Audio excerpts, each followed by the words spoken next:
Two very, very different backhands out there on show tonight. About 1,000 RPMs in terms of spin rate difference between the two. Nick's so flat through the court, but a great redirector of a tennis ball. Rafa, though, can beat you with that shot on its own.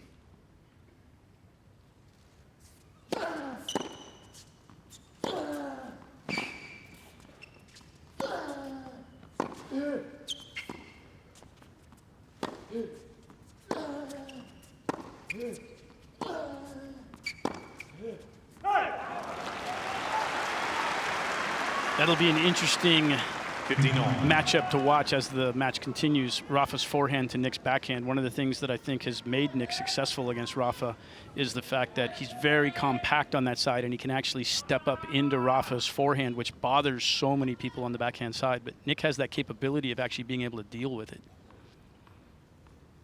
The other benefit for Kyrgios tonight is it's a lot cooler.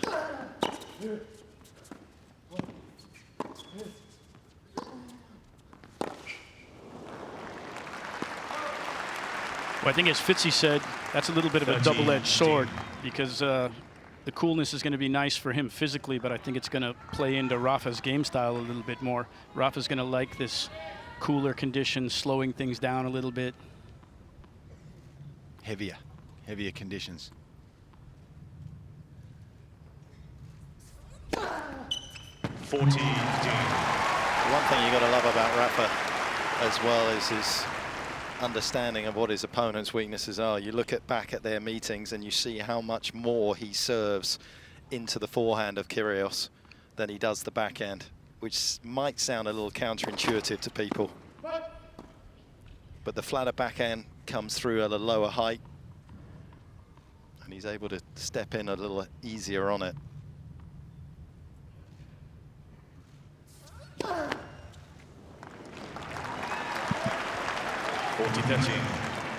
Spattering of applause on that double fault.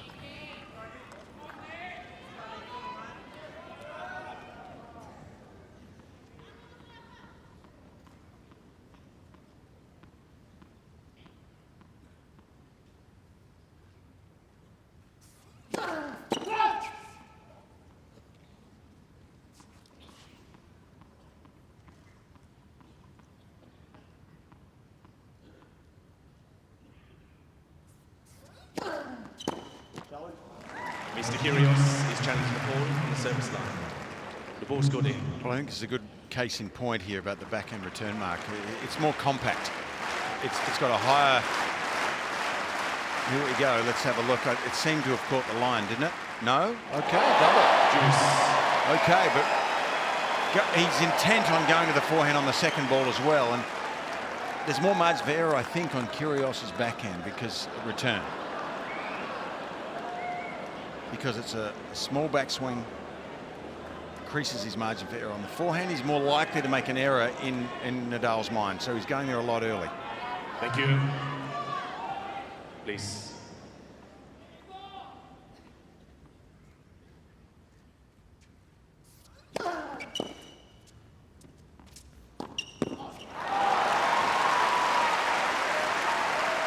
Advantage, Nadal.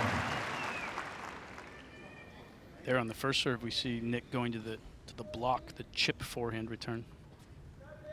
Maybe something that he has to use a little bit more of as he serves to that side more and more.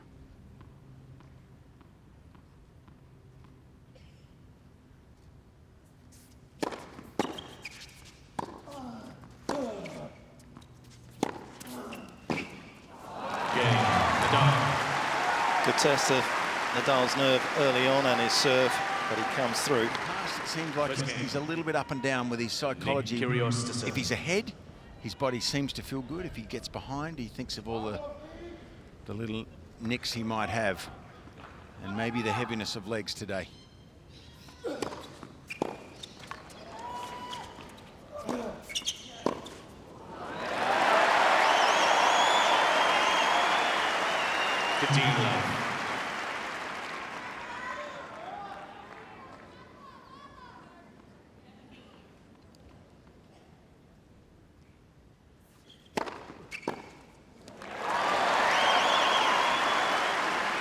30 love.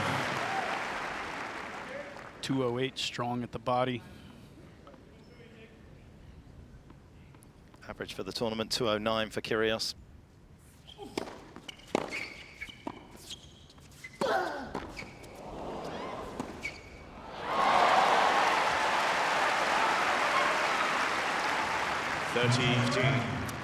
You don't want to be caught in a negative situation when you're at the net and Nadal has time. This is long odds to win the point from that position.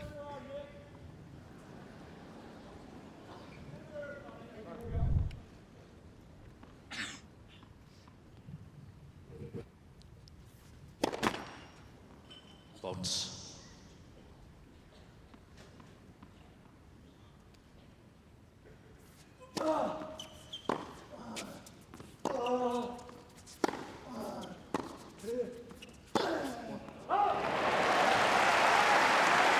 Ultra aggressive on the forehand early.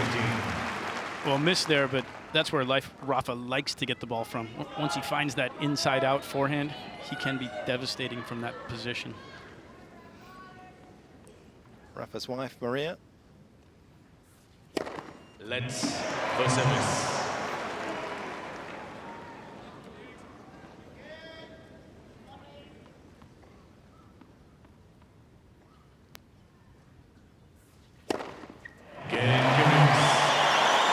It's been interesting from both. When you look at their serving patterns, you see Nadal go into the backhand on the first point of the first game there, and yet traditionally he's been going into the forehand to try and, I think, keep Kyrgios honest. Nick, if you've watched him play against Rafa, goes T pretty much on both sides more often than not, and he went out wide a couple of times, probably trying to shift Nadal a bit out wide for that serve, his favourite one. I think a bit of a worry even to, well, it's an indication of how good Kyrgios' first serve is, because you've got a returner of Nadal's magnitude guessing on the first serve there. Interesting. 15 love. Nick looking backhand there. Well, he guessed as well, didn't he, on the Nadal serve? That's also interesting. You know, you don't see Nadal, though, moving one way before a first serve too often. He normally has both angles covered.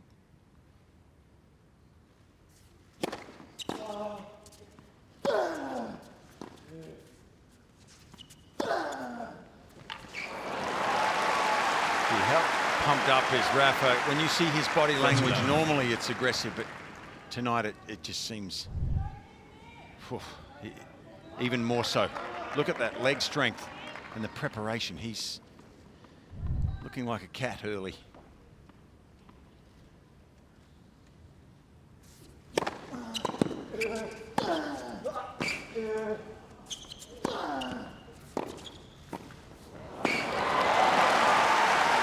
Well done there. 40 love. Also interesting, Fitzy, to see his pacing between the points. He is looking like a cat in a cage with some raw meat just outside the...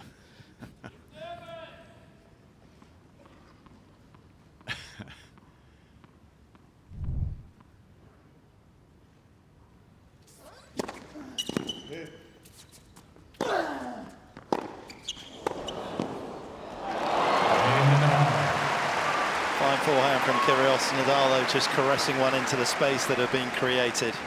Nadal leads. These two already in the opening three games. That Kyrgios is a little bit wounded after the five-setter and has any injury problems. Has come out here and he's hit the ball very dynamically. He's not just putting the ball in the court and trying to extend the rallies. He's trying to make Kyrgios work hard left and right. 15 love.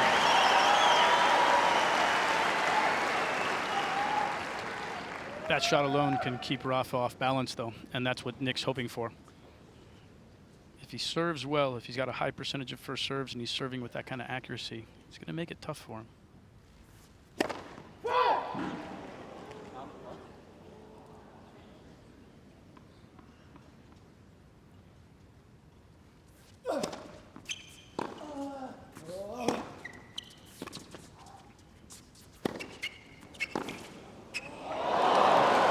What a forehand. Well, nothing wrong with the Kyrgios approach, was there? He hammered that forehand out wide, and Nadal Right now, you think he's going to win the point. That's about as good as it gets.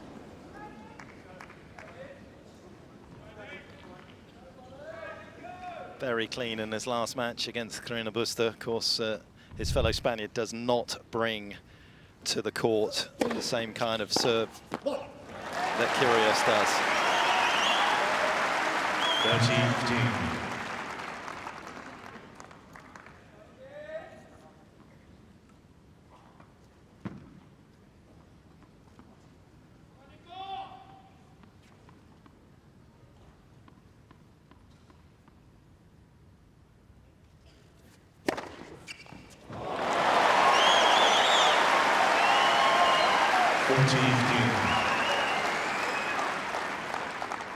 Serving extremely well right now, finding the first serve, good locations, spreading it around in the box.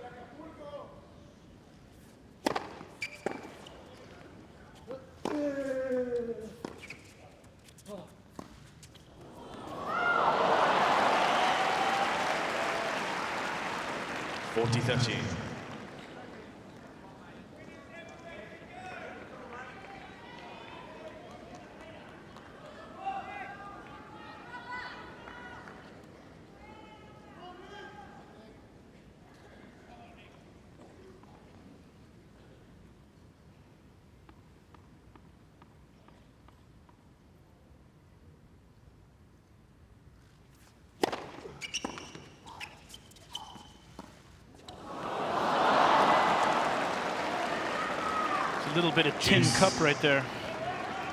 Missed it the first time. I'm going to go back to it. Sure, I can make that shot. A little bit ill-advised, probably both times.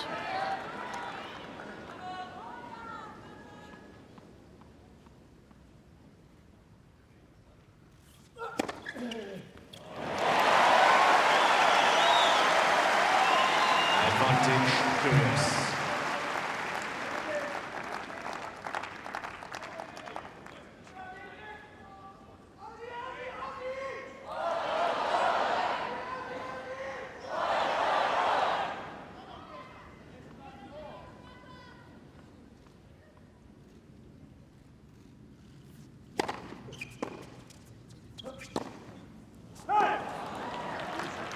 Juice. Right now, it looks like, without reading any stats or knowing the numbers, it looks dangerous when Nadal gets the serve back, to me, for Kyrgios. Yes, he's serving well, getting a lot of free points. But gee, when the ball's back in play, Nadal's the favourite.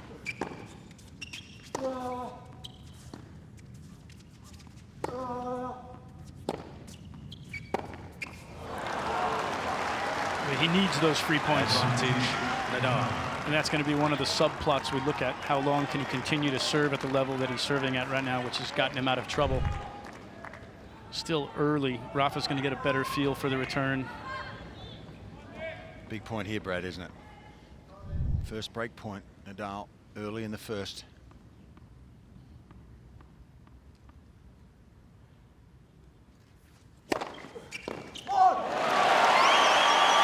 50% of his first serves in this tournament haven't come back. And that one was a crucial one for Kyrgios, you feel, that didn't come back over his side. Terrific serve.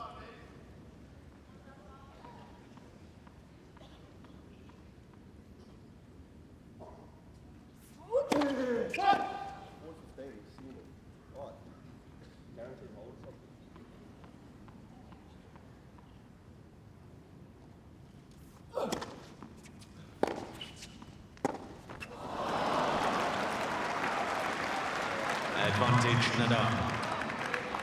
Good second serve, opened the court enormously there. Interesting that he went to a backhand from that position. Actually kind of ran around his forehand to take a backhand there.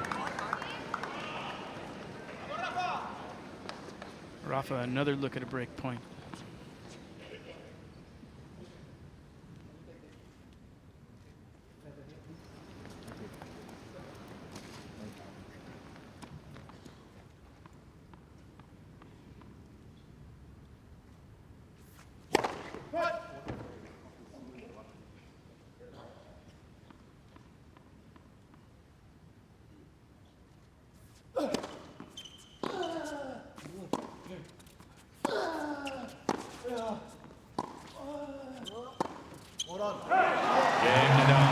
so smart from Nadal.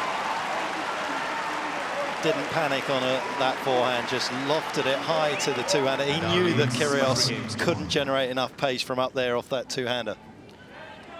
And instantly, Nick Kyrgios having a crack at his box. Never think that's a good sign. I don't care who the player is. I just think it's a bad sign. You have to take responsibility for that. He was not sure whether it was the tension of the racket, but gee, a big statement from Nadal early for me. He's competed hard for 17 minutes so far, Kyrgios. Needs to maintain that for 4 hours here.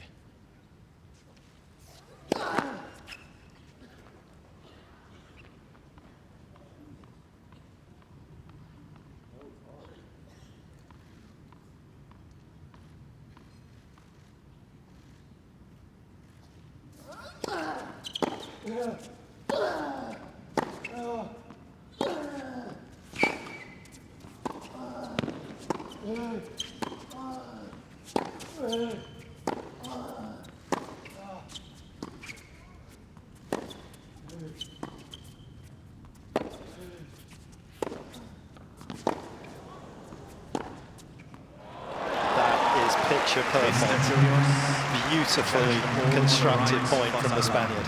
The problem Kyrgios has in the back of the court is more than it's twofold, threefold. But the big one for me is that he played a good point there. Like he kept the ball in, he hit it with speed, competed hard, still loses the point. He played that point about as well as he can play, almost without hitting a cold winner.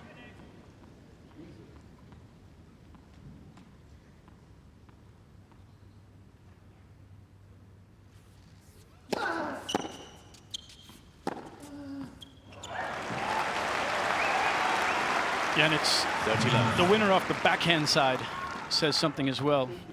Underappreciated at times, Rafa's backhand. He can create some angle off that. He likes to step in on that side and get on the front side.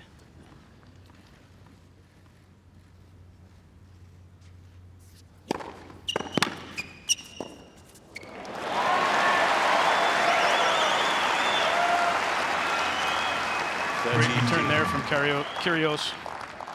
Took that early, cut the angle off. What do you reckon the percentage chances of him seeing a backhand return at 30 or low? Low. Very low. That's just Rafa sticking one in the bank there to keep him honest for later.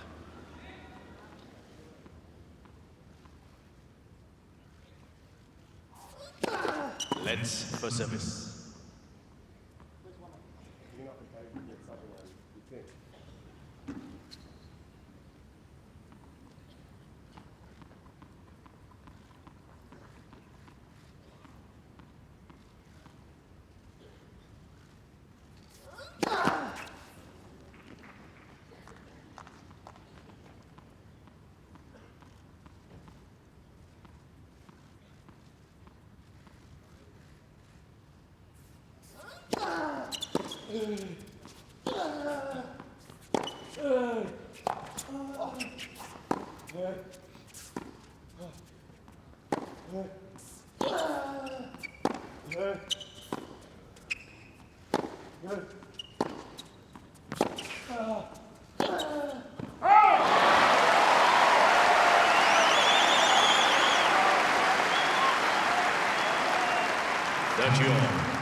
Nick getting the better of that rally, but Rafa still looking for offense off that forehand.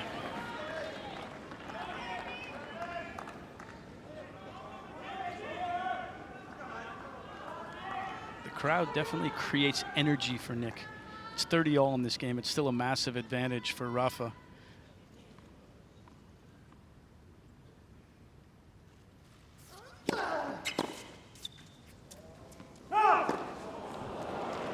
Forehand return coming his way, and the slice has gone completely out of Federer's repertoire on the return against Nadal, and you kind of feel that if he's going to block the forehand back, he's going to be in trouble. It's better off swinging and hoping that he connects with a few.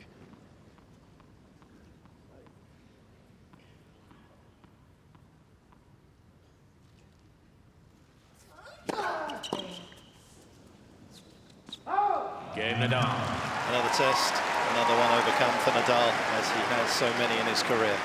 4-1. He's 24-13 against southpaws on the tour. He's 5-1 at Grand Slams. The only person he's lost to, of course, Rafa at Wimbledon.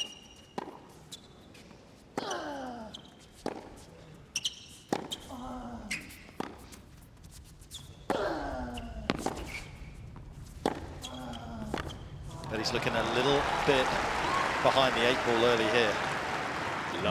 When you talk about his leftiness, I thought that last service game, he really used his leftiness to massive advantage there, sliding the serve on the deuce side into Nick. He was unable to clear a little bit of space there.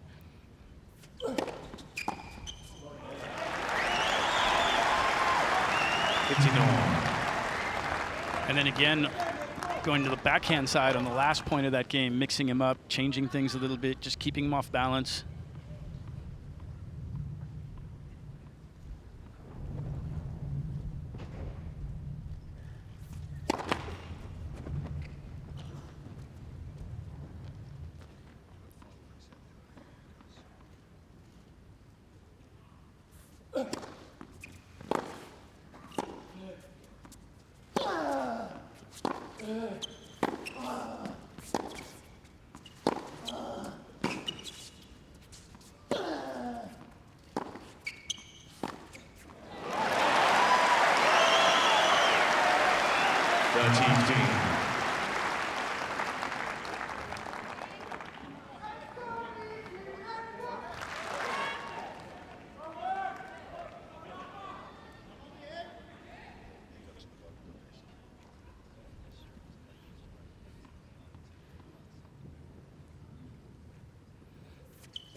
Well, he's going to have some games like this, Kyrgios, where his serve is unplayable. That's just the way it is. It's one of the best first serves we've seen in a long time. And Rafa has made a couple of unforced errors in this game.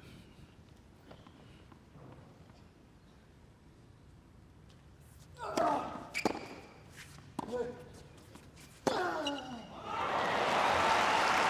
when he gets the ball back, Raf, 40-13.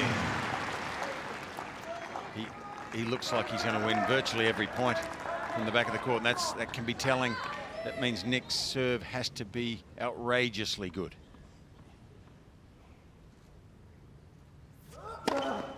Game Kyrgios. Which, of course, it can be. One of the other subplots for me talking about Nick's serve is to see where he's going to be with his second serve. He went through a period of time where he was hitting second serves well over 200 Ks on a regular basis. So far tonight, we've seen him at a more normal pace for most guys, but he's a bit of a gunslinger. And when he gets to that second serve and it's on a big point, sometimes he'll just try and go for it. I think you'll see it more and more if he doesn't win too many points at the back of the court, Brad, won't you? He'll have to take the risk with the second serve more. Let's for service.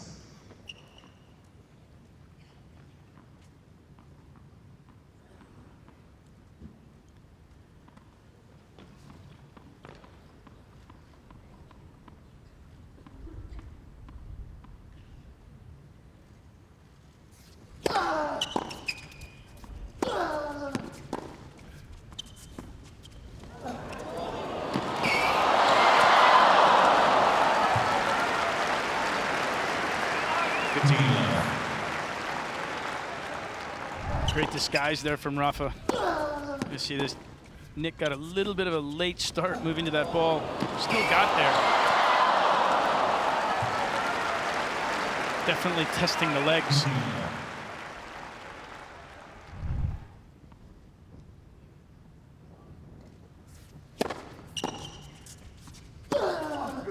Wow. That's impressive, though, isn't it? He's ultra aggressive, and Brad, you picked it up early. You could see it, I think, by the backhand wing. When he goes hard at that backhand wing, you know everything else is going to be hard and fast too, for sure. Gee, he's hitting the ball with a lot of forward speed. Ultra aggressive.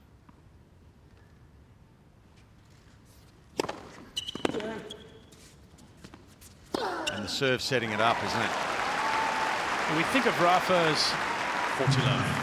a clay quarter, a baseliner, wants to play long points. But if you look at the stats, he dominates serve in 1, serve in 2 so much.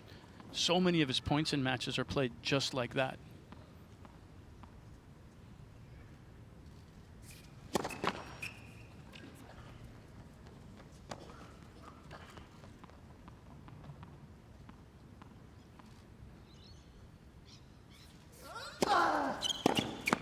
Game, Nadal. New balls, please. 5-2 lead, a hold to love, and he'll be loving it. By 5 games to 2. And Kyrgios is going to have to find a bit of magic, you feel, to keep the Spaniard at bay. Serving a stay in this opening set.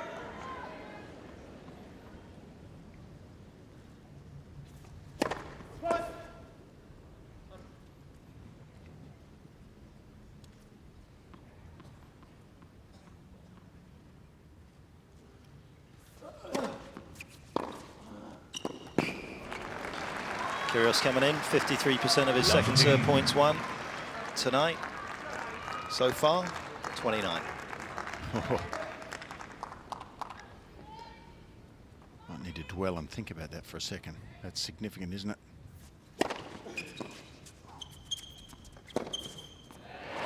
I mean, it's early days, really. We've played 7 games. But that stat makes you stop and think. That's all about Nadal being too strong from the back of the court by a long way so far in this set.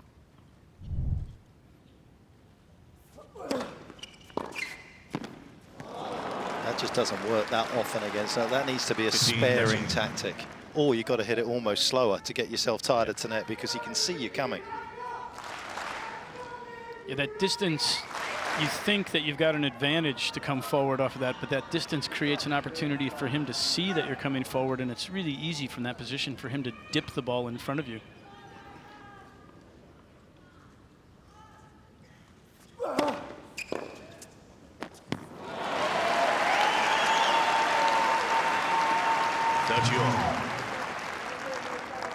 The first serve, by far, the most important weapon that Nick has pulled out in this set.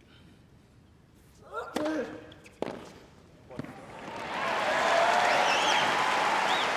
in this set, Brad, he has to win by the serve. He hasn't found another way, has he? And you got to give him credit. He's hung in there with the first serve. It's kept him here, within striking distance. He's still down a break, but at least he's got a chance.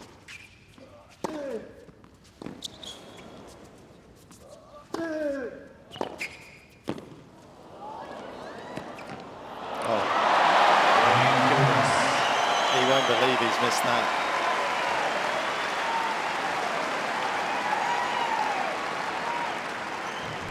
Nadal leads by 5 games to 3.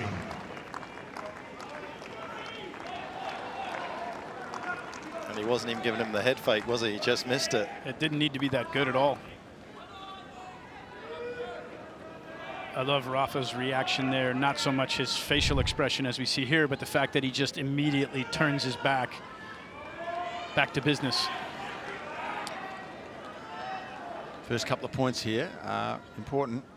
Serving for the first set. You put this in the bag if you're Rafa, your percentage chance of winning this whole match goes up significantly. 15 left.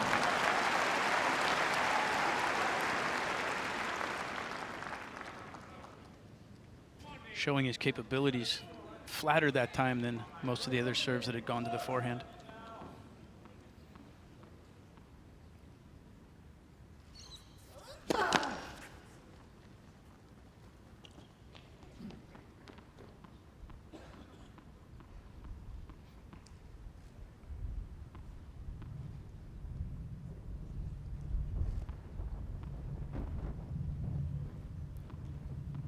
Incredible amount of wind just suddenly picking up here.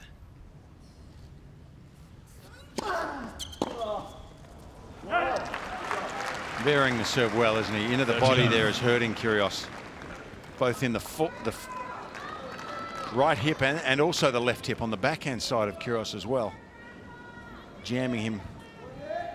It's just not giving him any width, so you can't pull him off the court, off the return, use that two-hander, and he's just narrowing his own baseline that he has to stand in. And again, 30 love, pop one down the middle there, just to keep him honest. Which he's not going to use when it really matters. Which he didn't when that game got back to 30 all.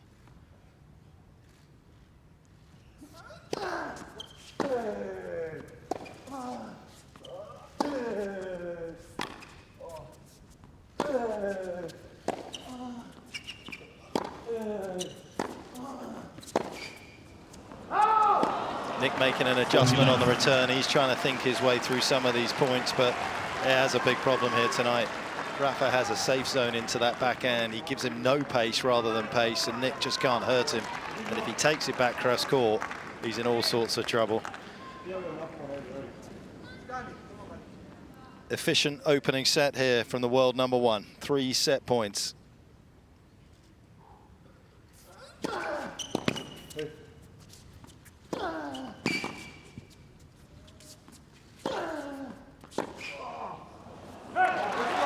Nadal has the game. Kyrgios getting further and further away behind his baseline, and he drops behind by the set. Nadal 6-3. Thank you.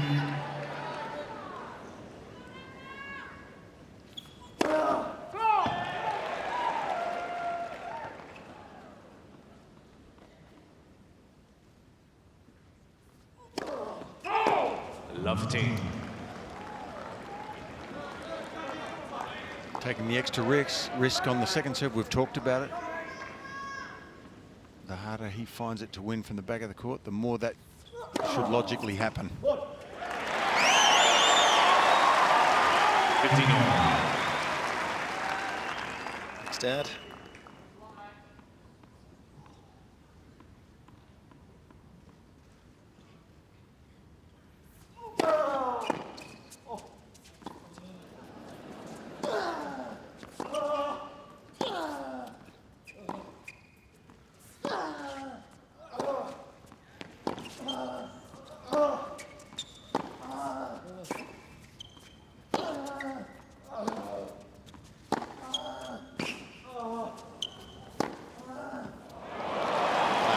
Magnificent.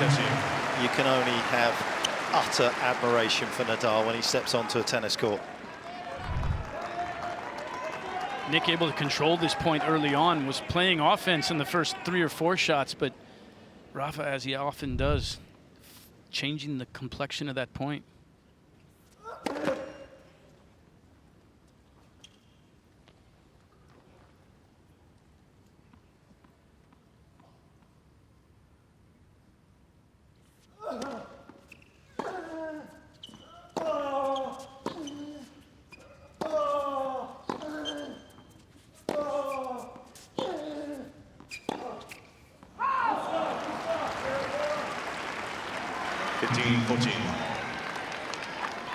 Massive elevation on the ball from Nadal tonight off that forehand side as well. He's just getting it high as he can up there. Just goading Kyrgios into trying to rip that backhand. And the errors are coming.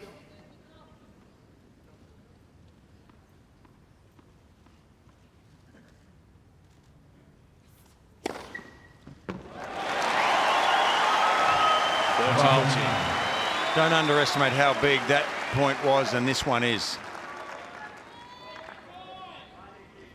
He will not want to be down a break early in the second against the way Rafa is rampaging.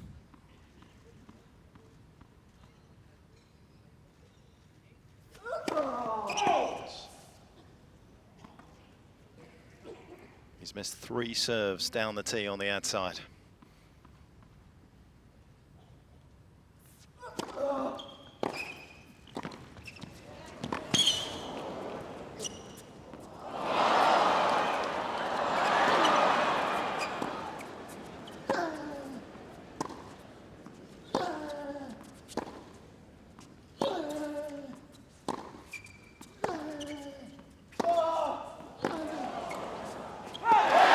Unbelievable exchange.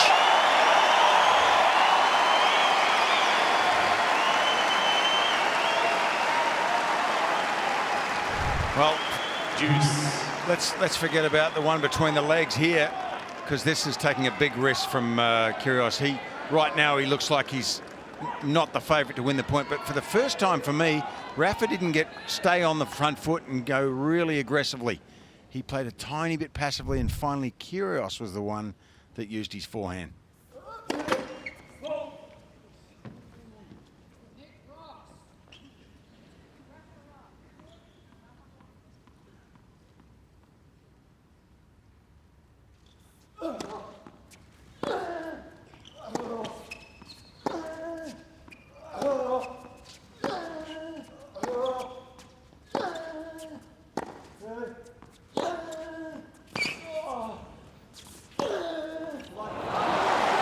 Well, it's brilliant from Rafa. I'm not entirely sure what Kyrgios is thinking he's going to achieve, but just floating the ball up high, Brad. He's just searching for answers right now. Not sure exactly what he needs to do. Rafa's movement to that forehand was absolutely phenomenal.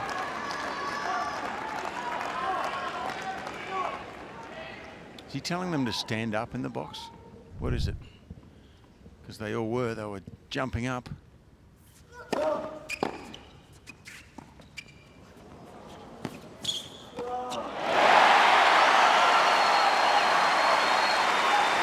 It's one of his favourite plays against Rafa, that +1 drop shot, and he created the space by finally finding a first serve. And this opening game of the second set is taking on huge significance.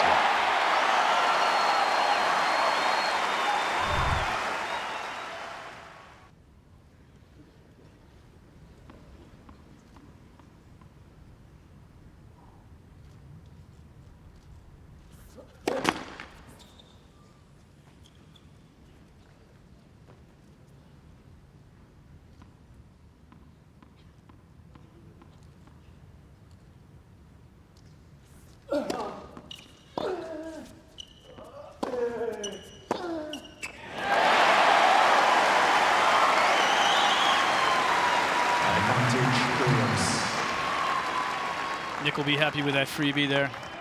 I think Rafa, from his standpoint, even if he loses this game right now, he'll be happy with this game in general. It's like he's throwing body shots at Nick, and this is going to take a toll as the set goes on.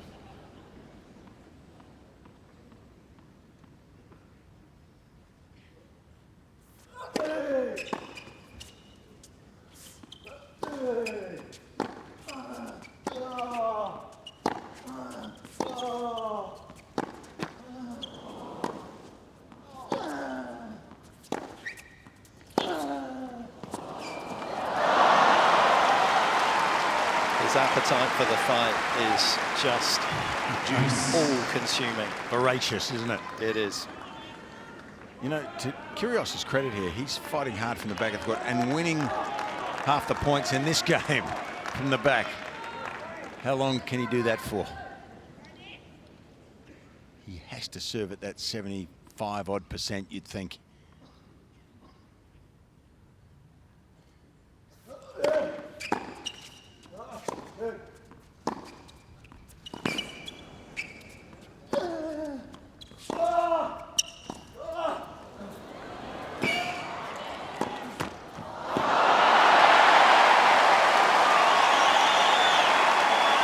Not sure about the drop shot from Rafa, whether he needs to use it, Mark. I mean, he's the out-and-out favourite every time he gets the serve back.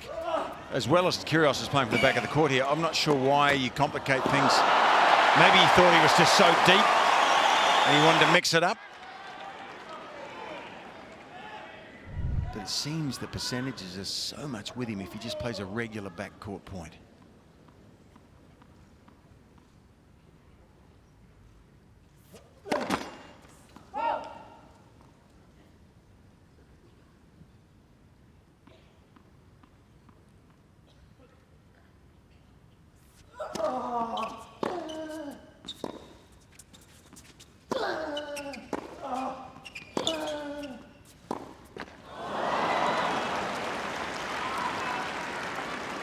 The thing that's impressive to me here is we see this so often from the top players. Rafa just unwilling to give in this game. He's going to stay out here for as long as it takes to try and get this break. And again, he knows he's making Nick work. His fitness trainer in the glasses standing up, trying to give him some support there.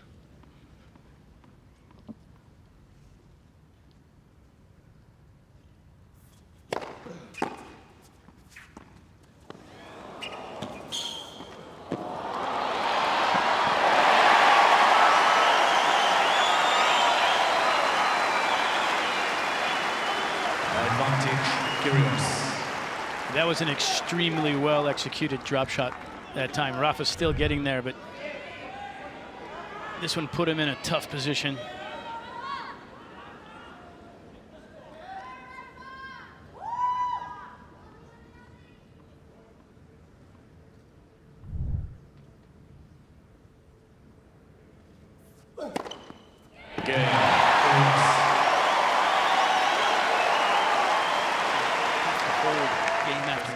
Game like that, Rafa just forces you to do that.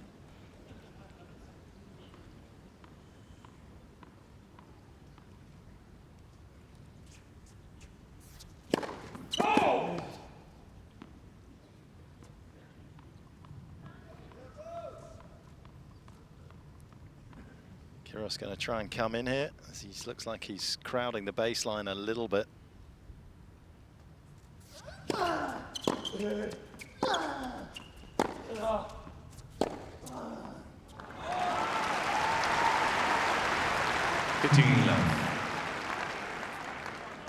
Geez, hitting that backhand well tonight, isn't he? I mean, the winners and the heaviness, creating angle, doing everything right on that wing. It's not always the case, but it is relatively frequent by Nadal standards.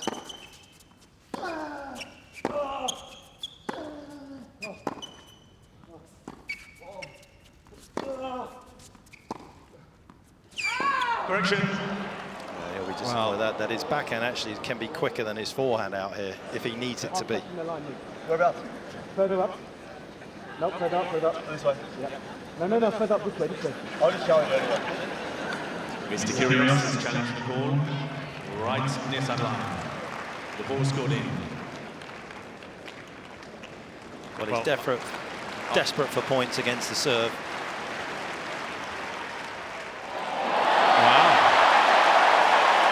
Well, I don't think, I'm not sure about you guys, I expected that to be in because it just looked like it, and Nick wasn't sure. Didn't even know where the ball had landed, so a bit of a break for him. Rafa hit it, so I expected it to be in. 30-15. You just have to love the response. Just comes back, drops an ace. I think psychologically, Rafa would have been pretty disappointed there to get that call if it was touching the line. So they would have had to replay the point. So he just blocks it out, gets on with the business. We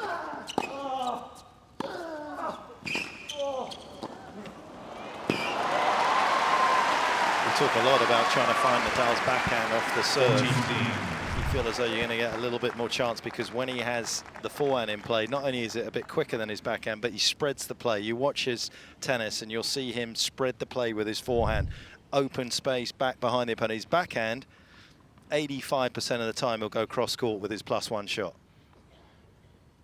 But trying to find that backhand to get a jump on him is definitely easier said than done. What's serving in that game from Nadal? And again, look at that, 40-15, a bit of space between the two of them, drops one down the tee. So Brad, your point now, in the previous game when Kyrgios had to work so hard, will be, I think it's telling right now. He has to start again and do the same thing at the same level to hold again. And time again, that's the mental effort you're talking about. Yeah, it just starts to drain you after a period of time. Fighting through every service game. Nick will be hoping that he can drop some bombs here and get through an easy game.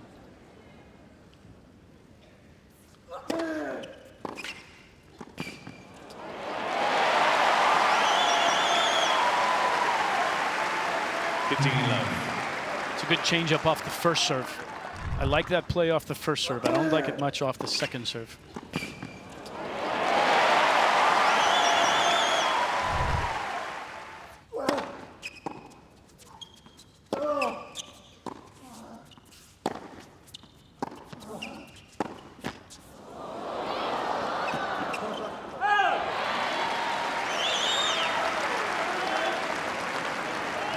30 love.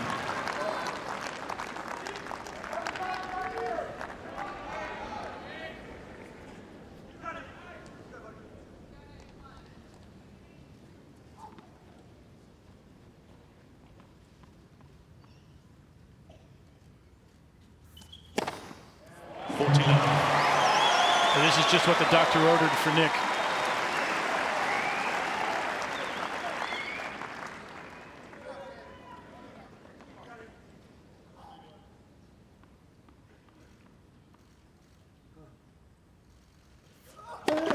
Let's for service.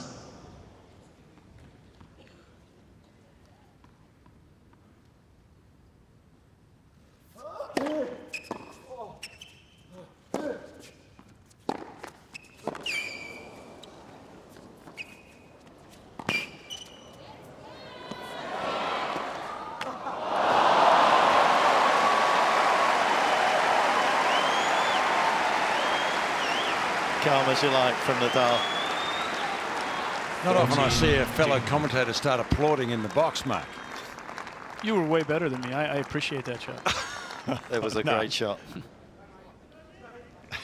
The thing I think about from a point like that is that despite the 40-love lead, Rafa will continue to make him work. He's going to try and get this back to deuce. He's not going to give in here.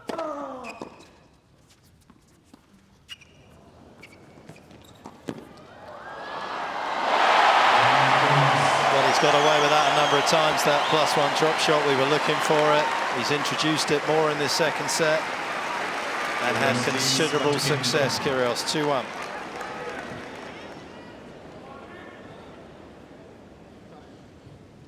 Seats quickly, please, behind the players. Thank you. Always a little extra delay at 2-1 or 3-love with all the fans that have been outside waiting to get back in.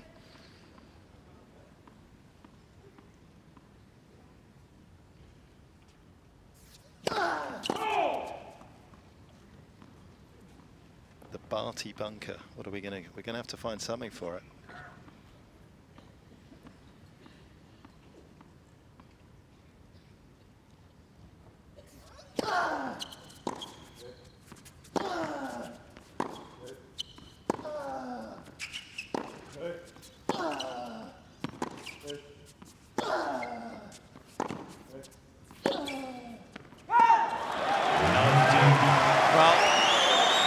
Kyrgios here early in the second. He's hung in there. It looked like he was hanging in by a thread actually in the first game. But he's got ahead 2-1 and he's competing here.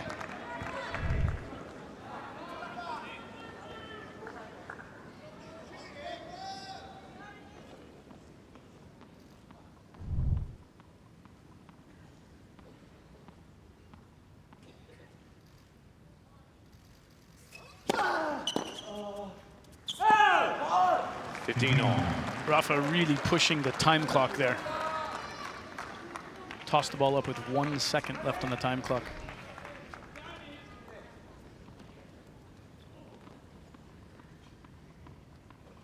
Almost be surprised if he didn't get a time violation at some point.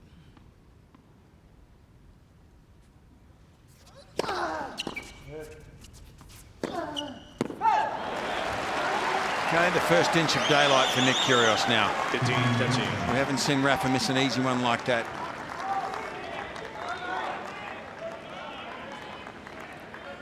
Sometimes you need some help from the other guy. A couple of unforced errors in this game.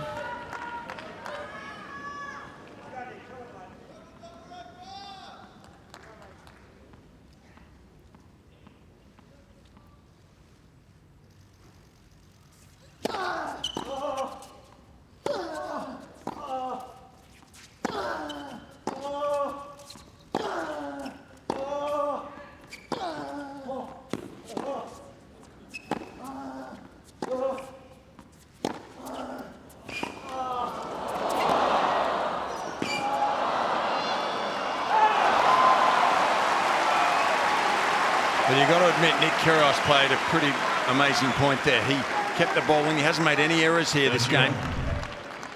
Did everything he could to put pressure on Nadal, but it was just the heavy hitting, and there's the backhand that opens up the court. And that's not an easy forehand for most mortals. Down the line over the high part of the net. under a bit of pressure, 15-30. Gee, what a point.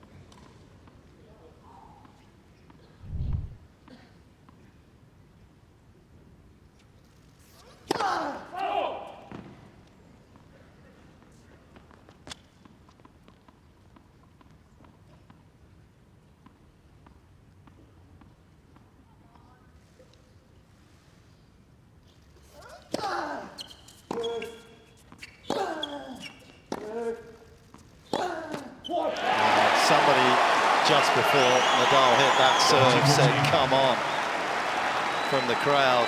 And I think James Gothardon's going to have to say something here.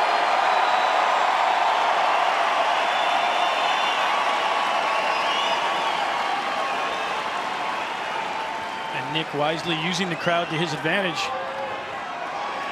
Knows the crowd's behind him here. Thank you. Please. Break point for the Australian.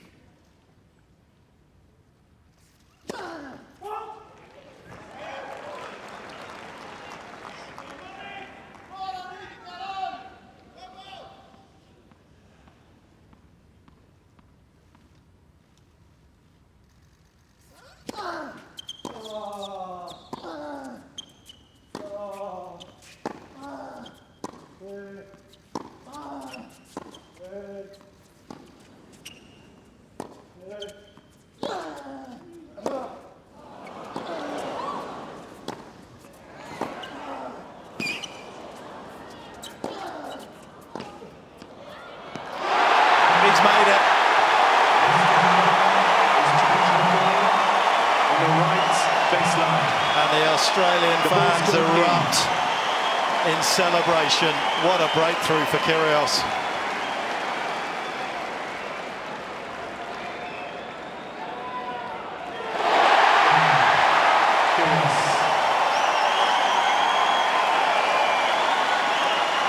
Well, I'll tell you, 4 games ago, I didn't really see that happening.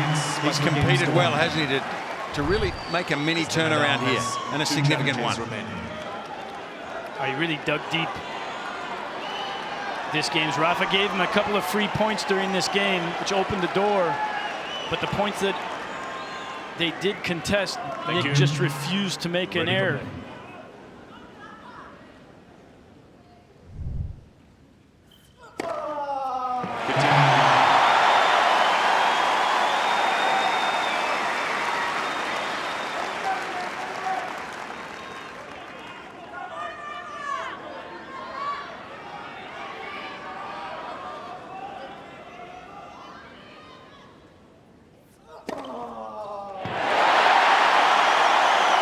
One of the many paradoxes about Nick Kyrgios is that he's turned an art form of serving big but not returning well into massive entertainment for fans around the world. I mean, his numbers compare with the likes of Riley Opelka and John Isner when people talk about how their games are seen.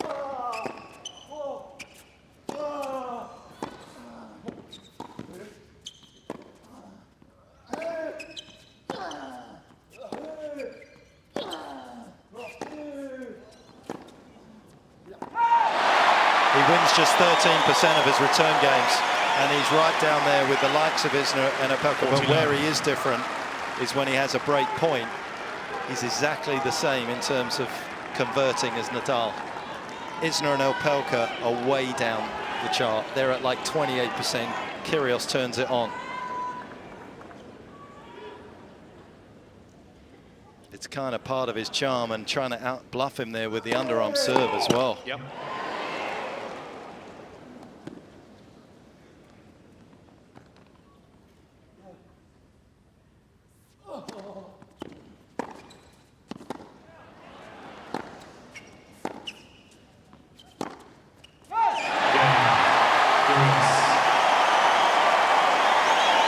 What a turnaround. And the charismatic Australian up 4-1 in the second. It looks as though we're going to be here a while as well.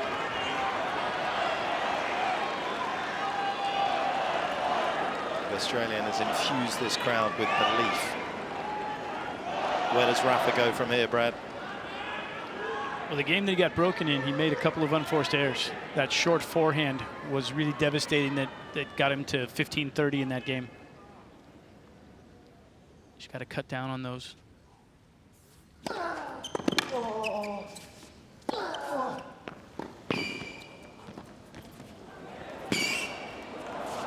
I don't think he needs to do anything different. He's been playing so well, hasn't he, Brad? I mean, it's just that he missed a couple at the crucial times. The 15-1 hurt. And Kyrgios came up with a couple of amazing shots too, but he looks so good tonight to me. Nadal, yes, he finds himself down 4-1 in the second set, but 30 love. Kyrgios has had to play an amazing standard to get to this level, to get to this scoreline. So if you're in Nadal's camp, you just say, hey, buddy, just keep doing what you do best.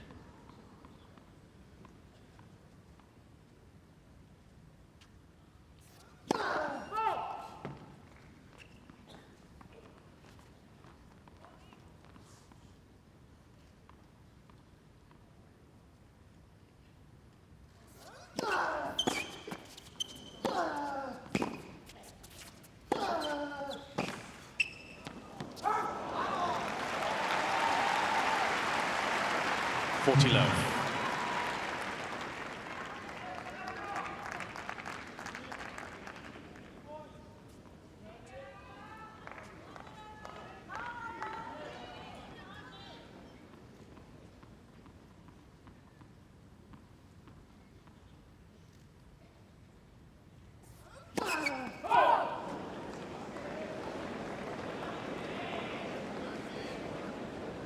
Kyrgios show suddenly in full flow. Mm-hmm.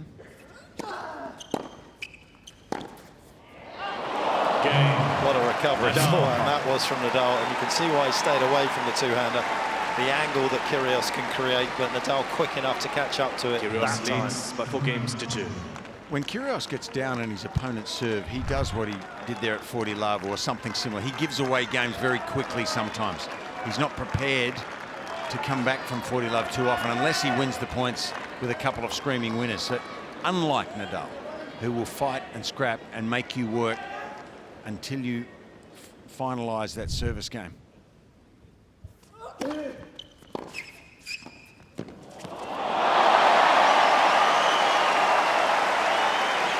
Impressive feel right there. That's the one we talked about earlier. Rafa getting that down at his feet, but Nick up to the task on the half volley.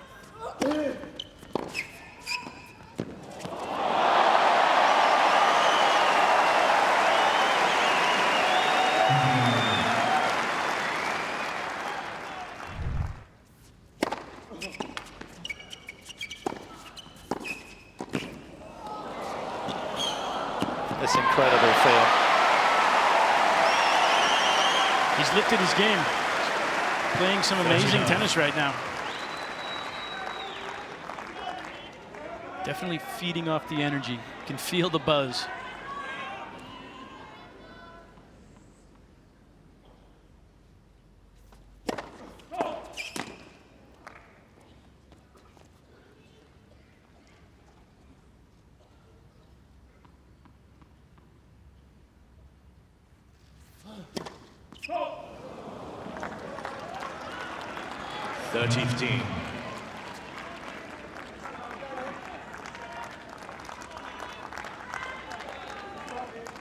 Little bit of a momentum shifter, that double. Nick will change that if he can drop a bomb again right here.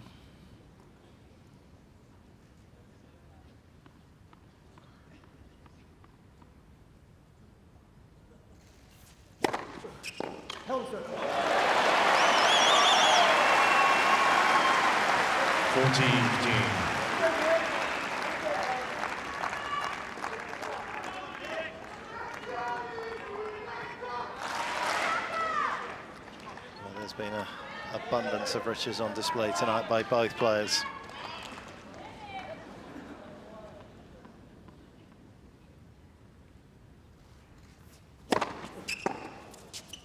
Kyrgios is serving at his immaculate best right now. game away from leveling up this match.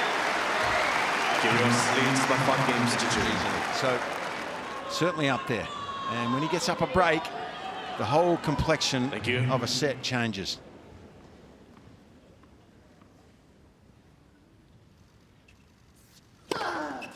$15 love.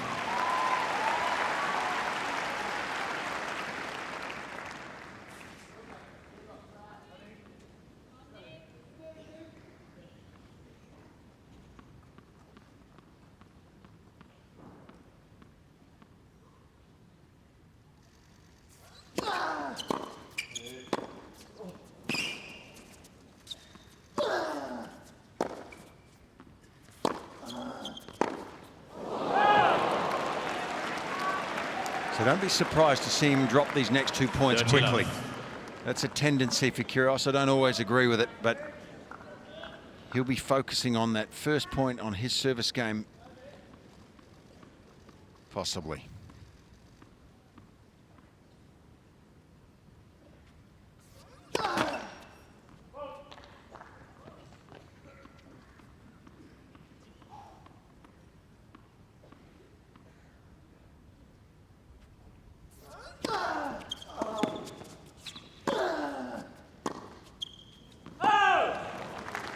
$40 love. Yeah, I think you're absolutely right, Fitz. He has a tendency, which from a spectating point of view or from a coaching point of view is frustrating at times, to just let these kind of games go with the attitude that I'm going to hold serve. It's not in our DNA, is it?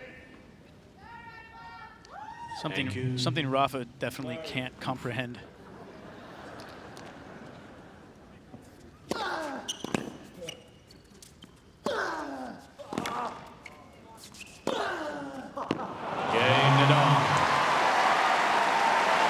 One thing's for sure, you knew he was going to give himself another chance to break the Kyrgios serve and keep this second set alive. 5 games to 3. Yeah, and I'm sure even if he loses this game, he wants to serve first in the third as well. He would see that as an advantage, but he's going to throw everything he possibly has at this opportunity to break. That's a small factor. I agree with you, Fitz, but so important for players to force their opponent to serve for the sets. Yeah. Toughest game to serve out, always. Players feel the most pressure trying to close sets or matches out. First point or two here are really big in the context of this whole match.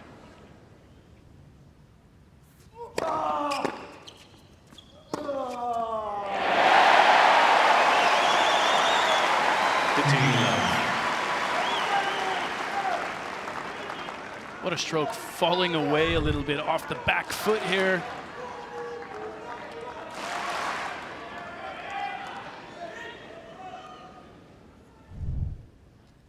You're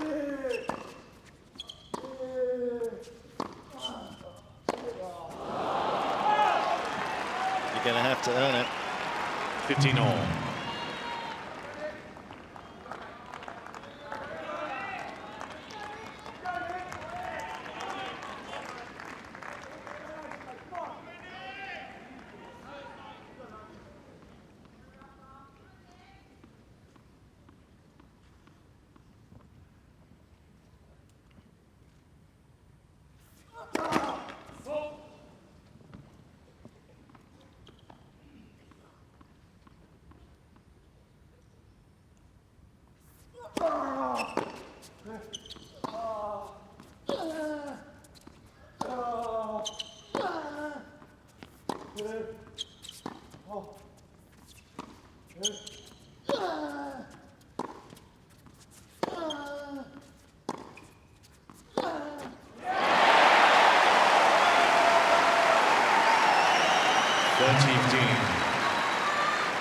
I've been impressed with his consistency from the back of the court, actually. Rafa's missing a few now, isn't he?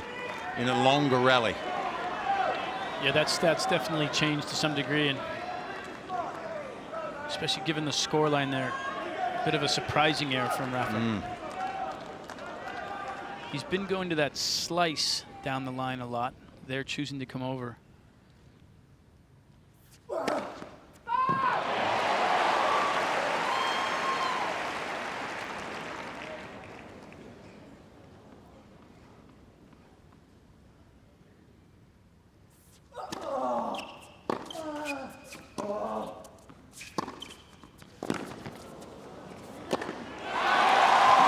quickly did he read that short ball?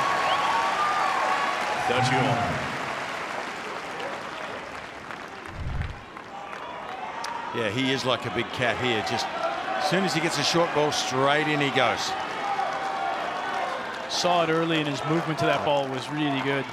It's been interesting on this deuce side. The last point, both first and second serves, when Nadal made his split step, he went a little bit left to his forehand side.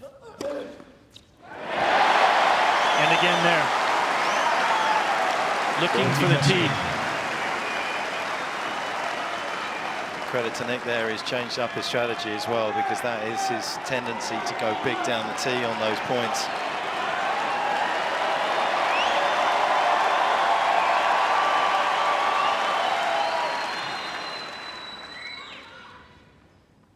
Set point. And again, he sends Nadal the wrong way. 6 games We're in a set apiece here, and Nick is leading his army of believers. A hugely competitive match, and we've got one.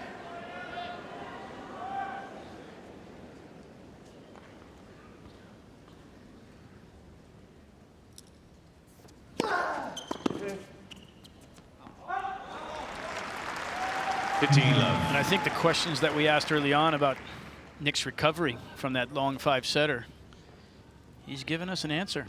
Not the one we necessarily expected. Yeah.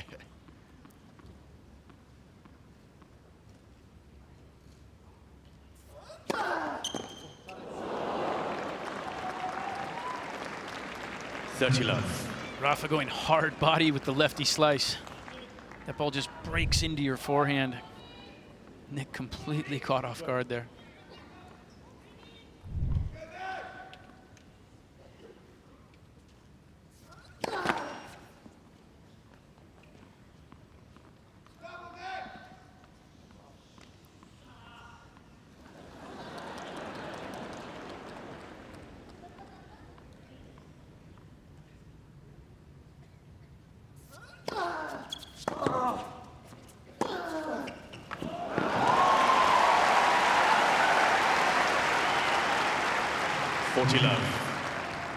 Well, he's remained aggressive. As a courtesy to both players, please keep the adverse comments to yourself. Thank you. A good call from James Gyothebong there. Look, he's remained aggressive the whole match, has Rafa. He just made a few errors at the wrong time in the second set, and that coupled with the competitiveness of Kyrgios was the difference.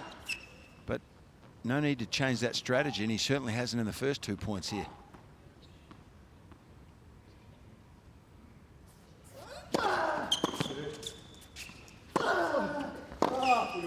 Game, Nadal. Yeah, we know how good a front runner Nadal is in terms of First game, grabbing the yes, opening yes. set in the Likes course it. of his career. It's interesting if you look at the draw in Acapulco. He played a lot of good players there that were ranked ahead of him.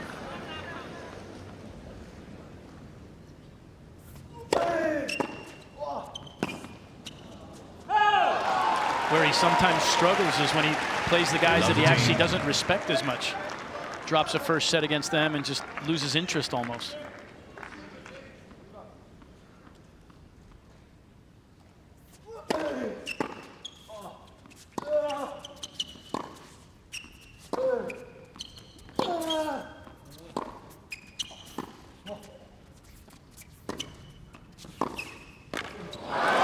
Not enough on the approach.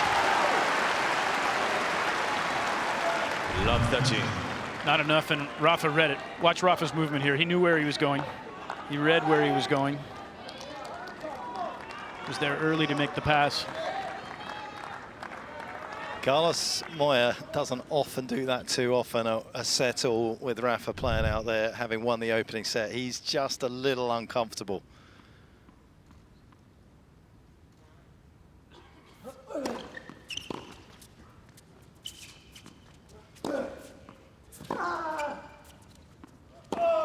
Oh, that's an amazing shot.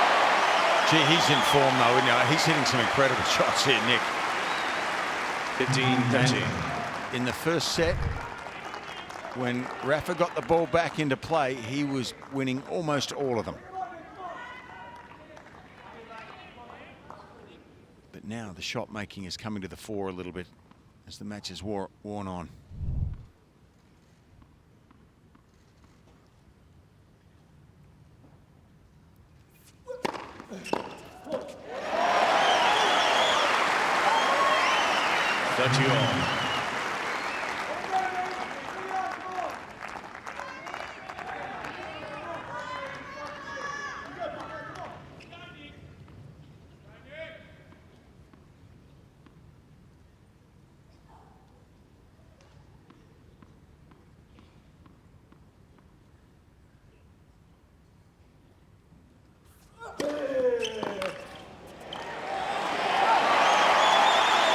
Five on first serves in this game. 40-30. Continuing to maintain his consistency. That's a testament to what we were talking about before in his service motion, his action.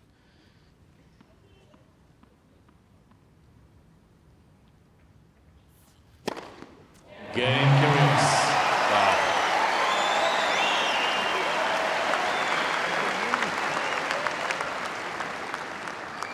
One game on.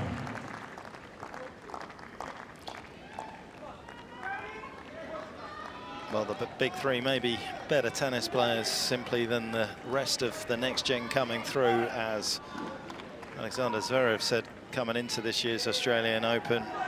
But if you can't touch the ball effectively, you can't make great things happen, and Kyrgios has done a good job there of taking the racket out of Nadal's hand.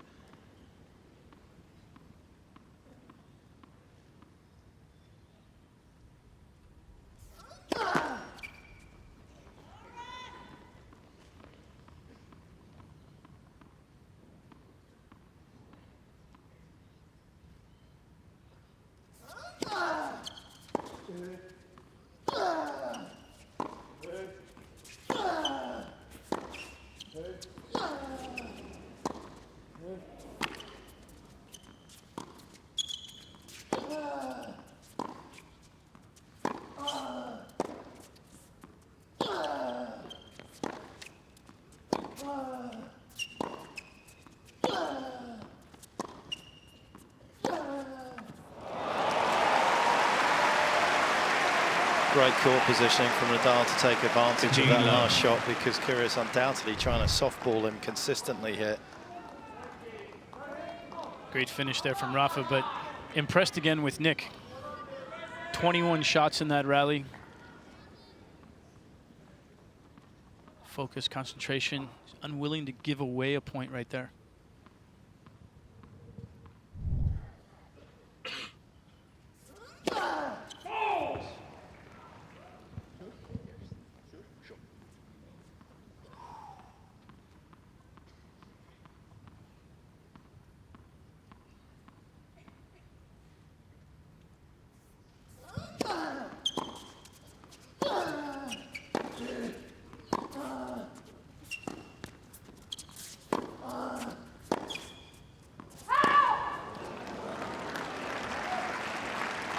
Dirty love.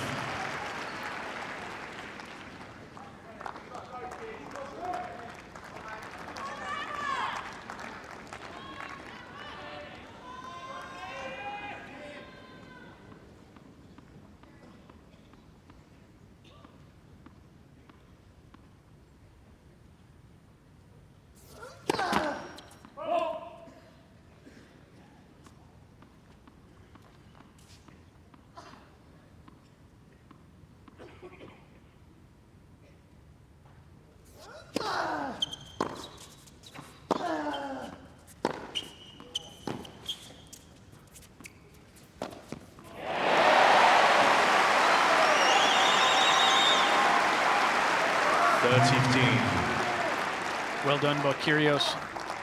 The forehand line doing the damage here. Gets him this short ball. I think Nick's underappreciated for his tactical abilities, recognizing what makes an opponent uncomfortable, what he can do to take advantage of them.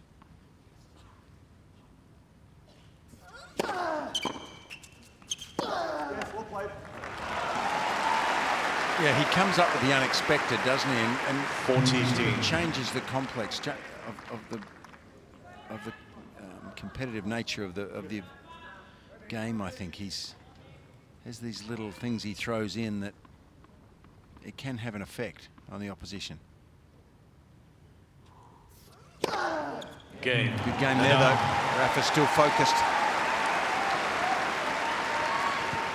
Nadal leads by 2-1. Street Station, and then you can hop yourself down here to the Rod Laver Arena, where of course we have been watching this magnificent match unfold as we see another gorgeous sunset in Melbourne. Seats quickly, please. Thank you. All calm there, not so calm here. Plenty of intensity, plenty of intangibles.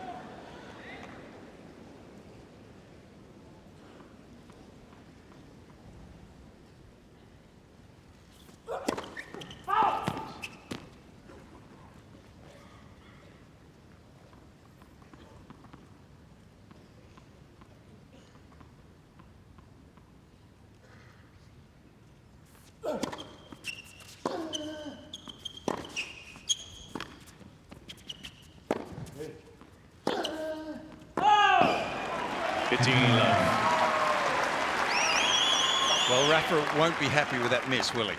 Great opportunity there to get to love 15. Yeah, not at all. He did a great job of directing traffic with his shots and creating the opening that he wanted, and then wasn't able to execute.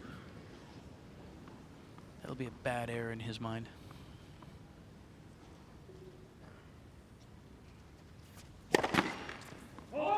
He does have lofty expectations, though. Well deserved.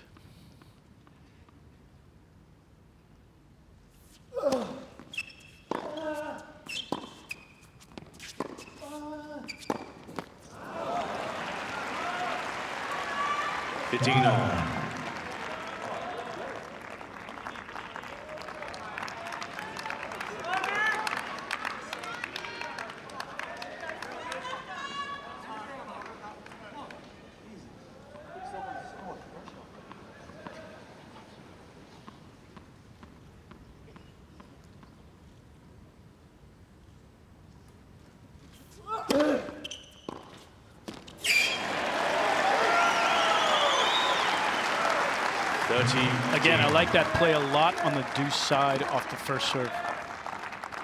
At that sort of pace as well, where it gives him a little more chance to get in. Yeah, he was going to be right on top of the net for that volley. Sometimes the quicker you serve it out there, the less time you get to get in, and Nadal can use that pace back. But it's fascinating to watch how much Nadal is still currently guessing.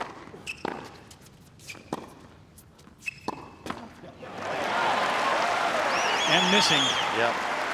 40-15. Yeah, he's forced his way into the contest here, hasn't he? This is impressive competitive tennis from Kyrgios. You don't always see it from him.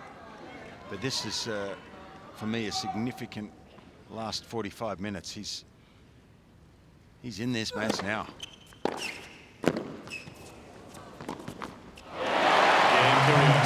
gone in Nadal's head a little bit, hasn't it? He's right there in his consciousness, and Nadal certainly dropped off that form we saw in the opening set, where he was virtually flawless.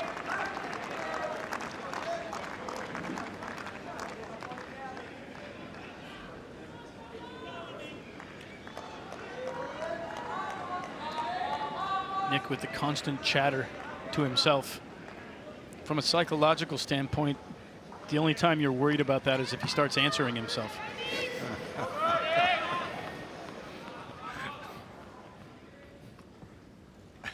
I guess it depends whether he thinks he's got all the answers. Let's for service. If he starts using different voices and one is asking the question and one is answering. Something split about that? I think that's a sign of schizophrenia.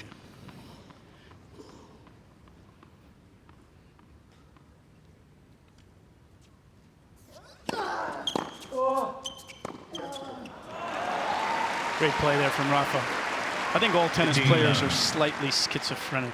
Yeah, well, don't look at me, Brad. What There's always a couple of personalities out there you're dealing with. You remember when Goran said, The good Goran came today, not the bad Goran.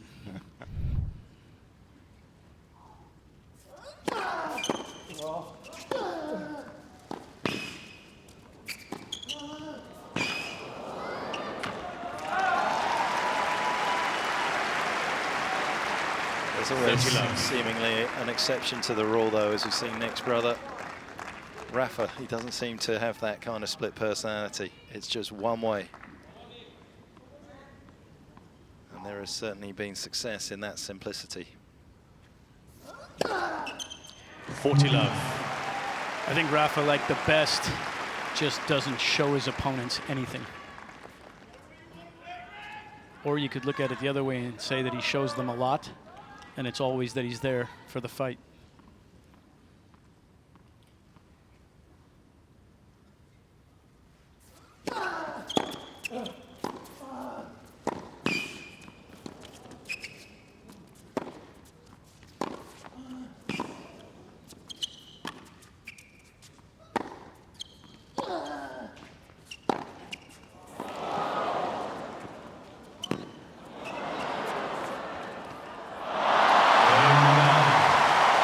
Well, the wizard against the magician. And take your pick who came out on top. Out on the practice courts, trying to block everything out. And he's blocked out most of the distractions tonight and been fully focused out here on the Rod Laver Arena court. 15 love.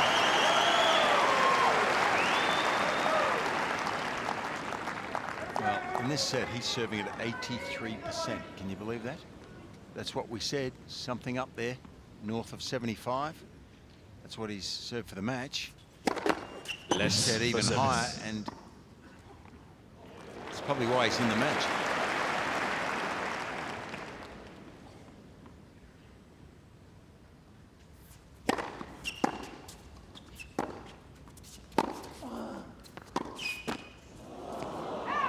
But in the back of Rafa's mind right now is just that clock in the background ticking over. Let's just keep pushing the clock round. 2 hours, 3 hours. At some point, he's going to be feeling, and he may be wrong, that there'll be a drop-off from the fitness side of things from Kyrgios.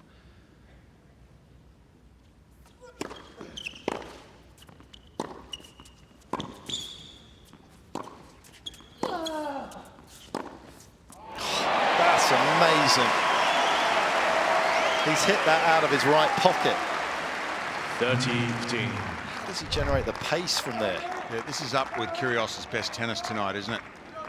What he's producing here on the big stage. Still moving left as he was making his swing to clear space there.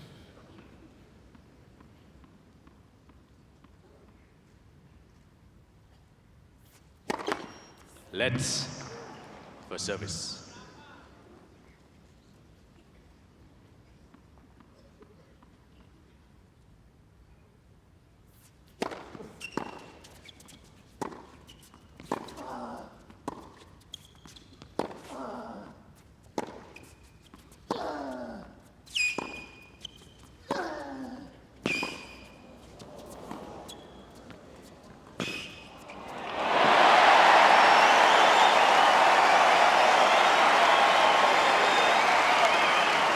Well, you can only admire the quality out there on display by both players. Kyrgios' movement tonight has been a revelation.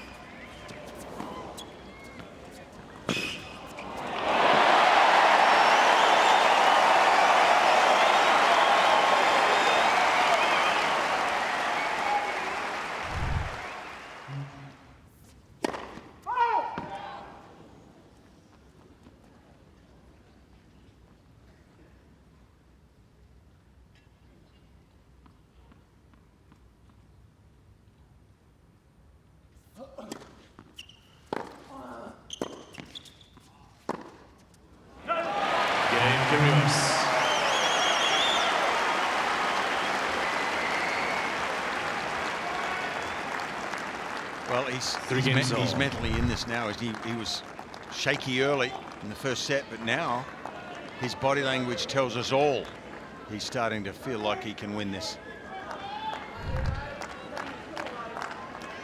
Sean Paul, Jamaican rapper in the house, and I'm sure he will be enjoying this like everybody else. Sean Paul, Ryan Francis, Enriquez OD had a couple of big hits in the U.S. You listen to him, don't you, Fitz? I just want a pair of shades like that, Brett.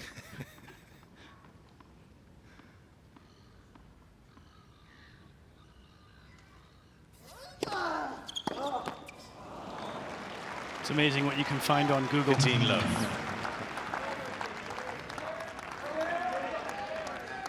First point, so big, I think, for both these players when they're serving.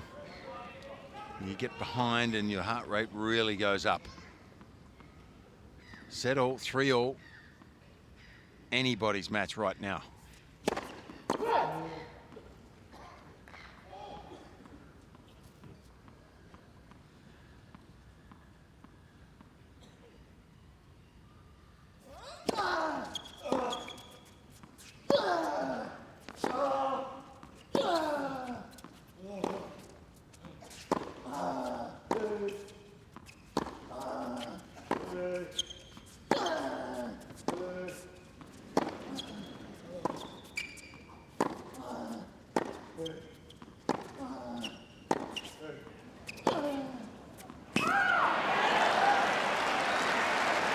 Mr. Nadal is challenging a call on the left far side line. The ball's got out. Tough to see from where we were. Nick was actually covering the bounce. It felt wide.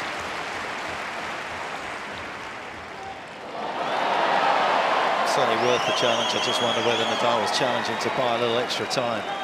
15 all. Another lengthy Mr. Nadal exchange, has another 1-1 2 challenges by remaining. Kyrgios.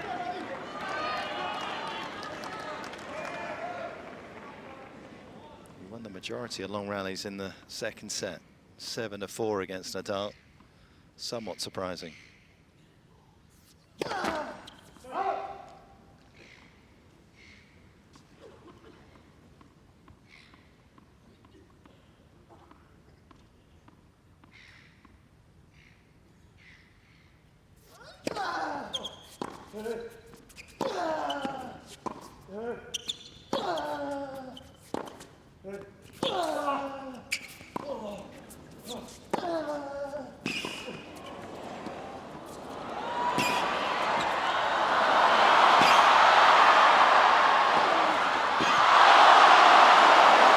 Unbelievable effort from Nick Kyrgios. I don't think I've seen Kyrgios move this well. His anticipation and movement here to stay with Nadal and the heaviness of shot is quite extraordinary. 30-15. I mean, imagine if he'd made that. That's what I was thinking. The crowd went crazy just based on the quality of the point, but had Nick been able to pull off that volley, the energy in here would have gone through the roof.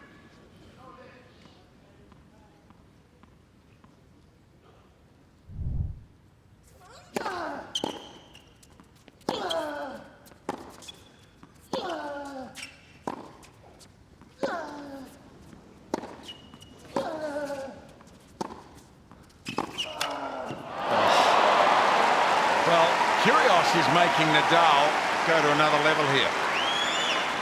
40-15. Absolutely.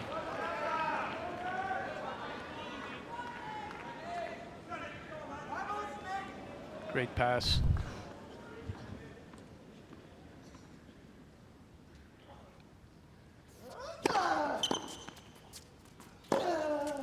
Game. Nadal. Yeah, this is a beautiful contest between these two. Has ignited the passions of this Australian crowd.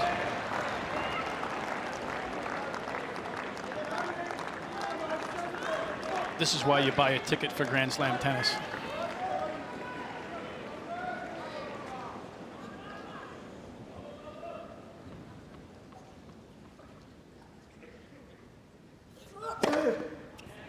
love.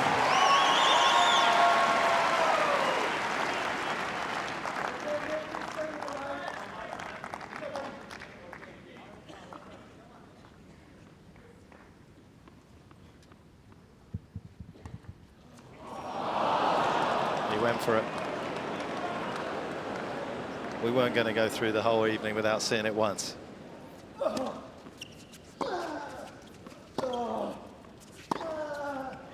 just not sure, though, whether that was the right time. 15-all.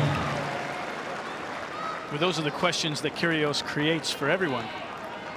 We saw the other night him going between the legs on an absolutely massive point that he ended up losing and could have cost him so much. Saw it again tonight.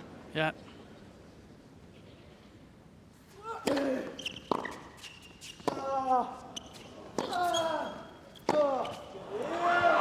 And it could cost him. It could absolutely cost him. He's thrown just a little gasoline on the Nadal fire by doing it as well. Yeah. He didn't need to change anything, did he? He had Nadal's respect. He may well get Nadal's vengeance.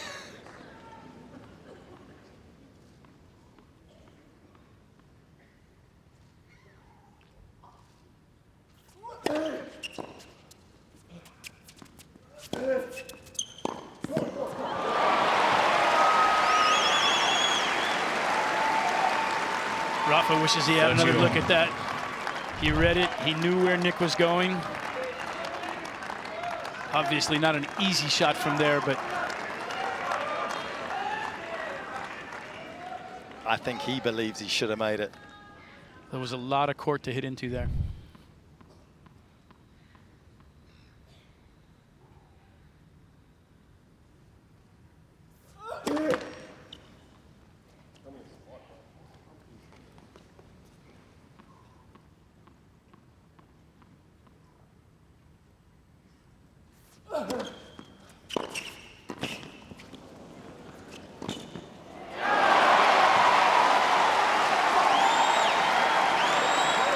He's made some questionable strategic decisions in this game. Yeah, again, I mentioned it earlier. I don't like that play on the second serve. It's funny, though, as you said, Mark, that was a much slower serve. It gave him a lot of time to close, but he didn't really get in on it. And he didn't pump the volley either. Tried to take pace off it and miss hit it slightly.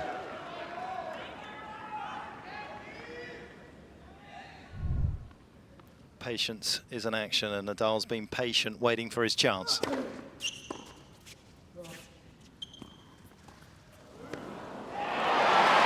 Well, Juice. enigmatic tennis continues. Is there anyone in the stadium thought he was going to hit that shot? Not here. But that's what makes it a great shot. Yeah. The unpredictability. As a player, being unpredictable is a good thing as long as you're executing. A high forehand in the middle of the court.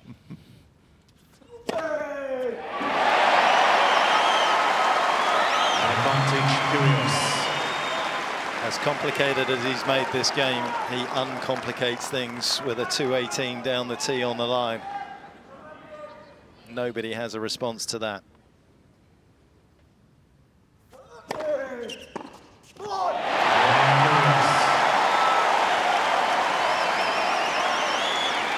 Well, that was an adventure. 4 games all. Big moment for me. I mean, he put a little bit of anger in the tank of Nadal, as you said, Mark. He did. He didn't need to do it, but he withstood the anger.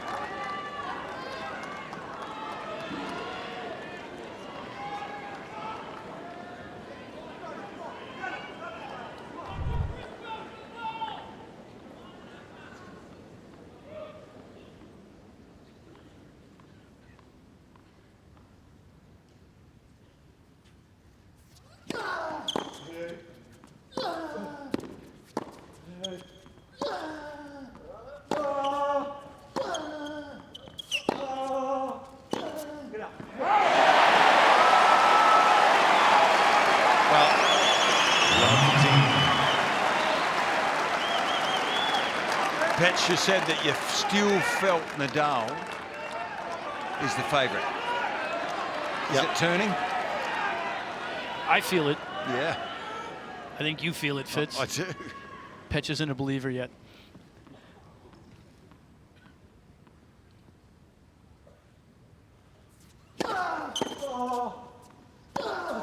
Some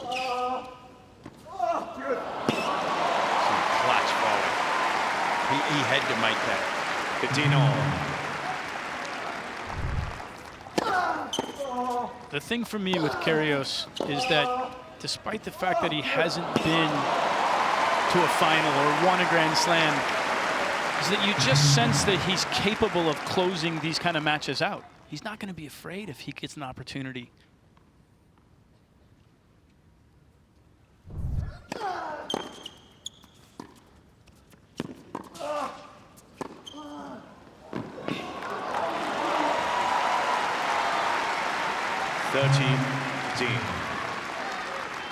He's still playing the toughest competitor in our game.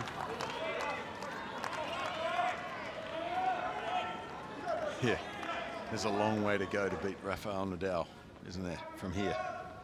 Exactly.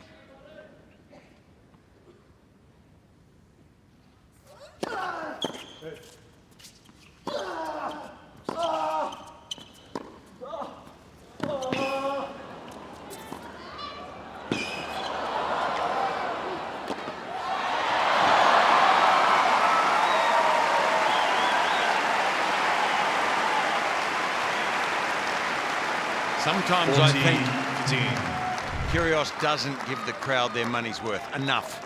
Tonight they're getting it. In spades. Yeah. There's 3 pretty big smiles in this commentary box. We're loving this. This is good stuff.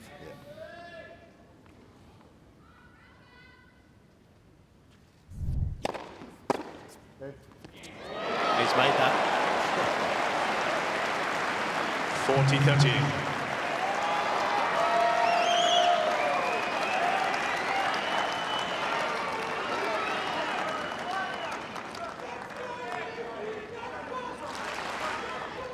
If Rafa was a superhero, I think he'd have laser beams coming out of his eyes.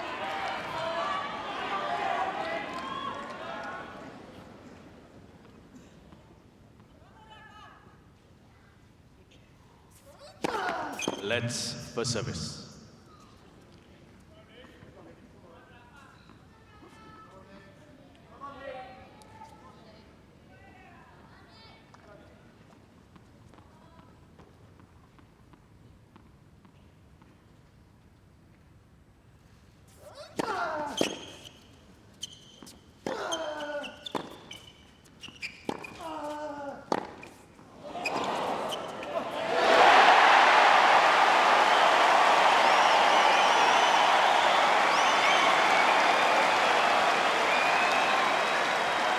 You kind of feel Nadal needs to occasionally go back behind Kyrgios a few more times off that ad side return. He's going inside to the space and Kyrgios is reading it. And the forehand has faltered a few times tonight in some crucial moments.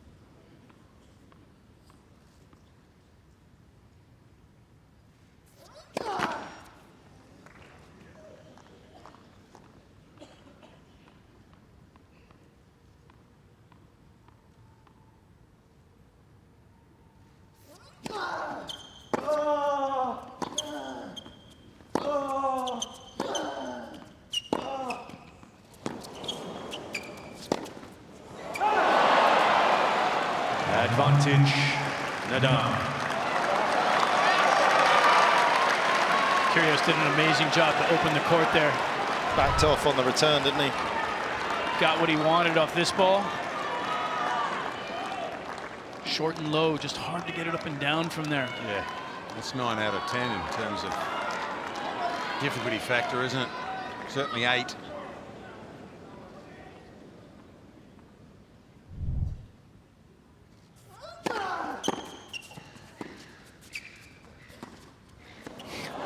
He's seeing the ball like a football here, Kyrgios. His timing right now is as good as I've seen, I think, from him.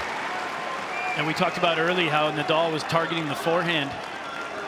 There again on that point, went right there, but so compact, squared that right in the center of the racket, so clean off the return. Thank you.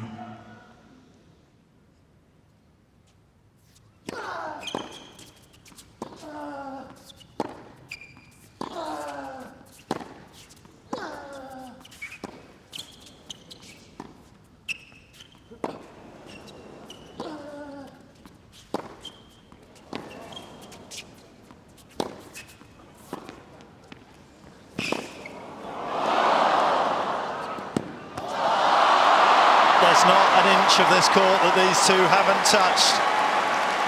The width on display tonight.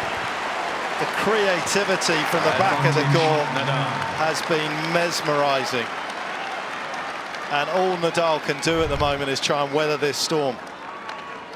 Yeah, I haven't seen better tennis than this at this year's Australian Open, that's for sure. The score, the environment, just creating, drawing the best from each other right now. Please.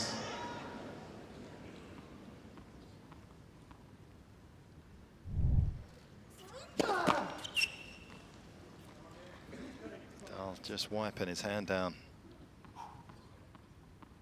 This is hard work being invested here by the world #1. Can he keep Kyrgios at bay?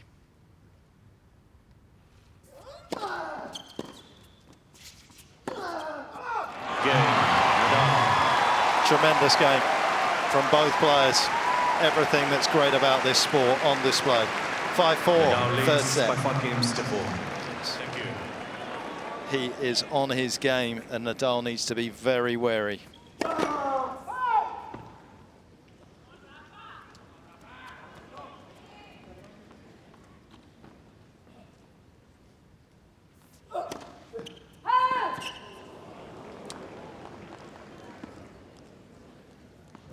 Love it, team.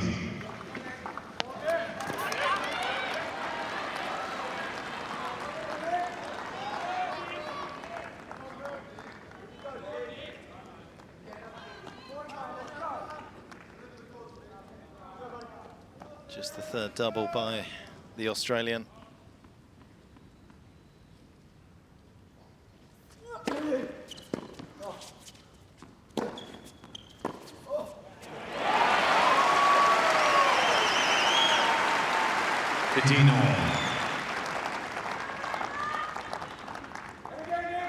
Again, there's the intelligence from Kyrgios. He's had great success with the inside-out forehand, but he's pulled that one inside in, and Nadal, although didn't go completely for the inside-out, was just late getting back.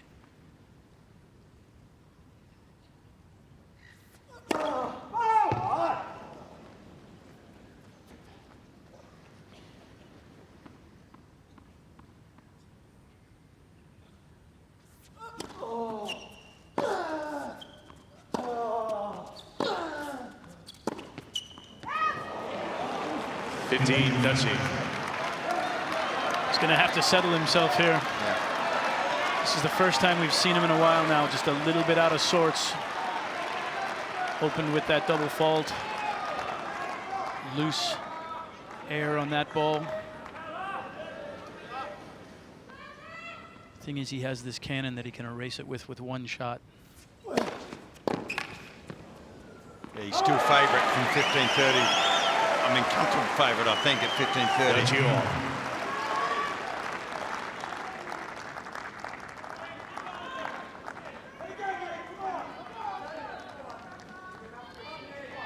Still serving at 75% for serves in this set.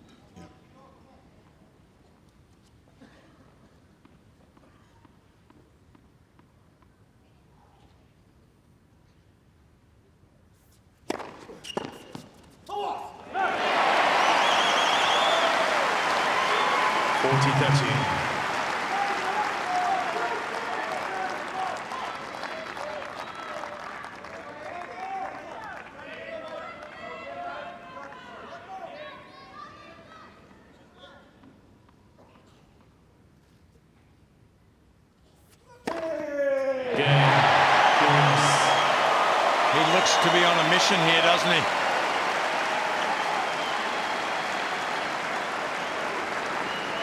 But this third set is telling, no matter what context you look at it in here. If Rafa wins this set, the whole thing could turn on its head. He might win the fourth easily. If Nick wins it, he probably becomes favourite, does he? I think they both understand and recognize the significance of this third set. 2-1 lead, either way, is going to be enormous for the player who can close this set out.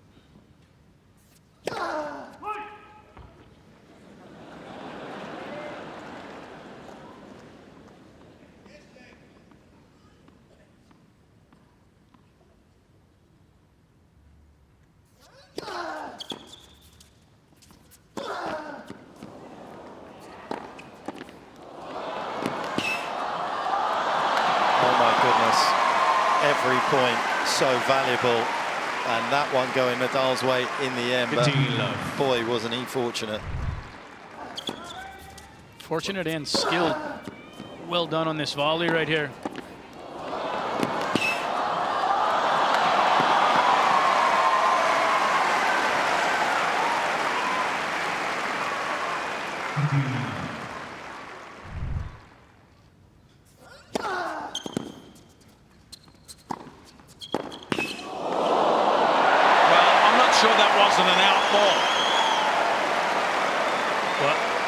What I noticed there is what Mark talked to earlier, that Rafa is continuously right now playing to the open court, and Nick broke so early for this ball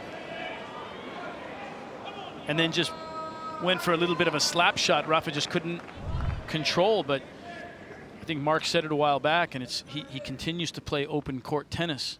Go behind him more.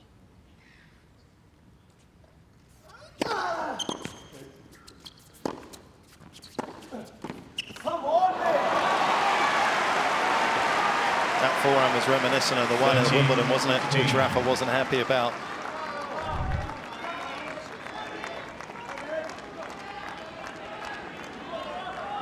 I'm not sure you want to try this too often. There might have been some frame in that. Well, it'll be the first thing he hasn't it clean tonight. Mr. Kyrgios is challenging the call on the service line. The ball scored in. We saw Fognini earlier this week punching his strings. Oh, no, I want to dwell on that. That was beautiful, Mark Pitcher.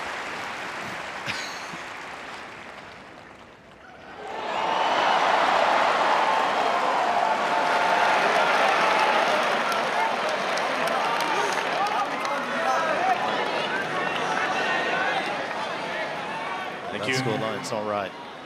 30-15. Second serve.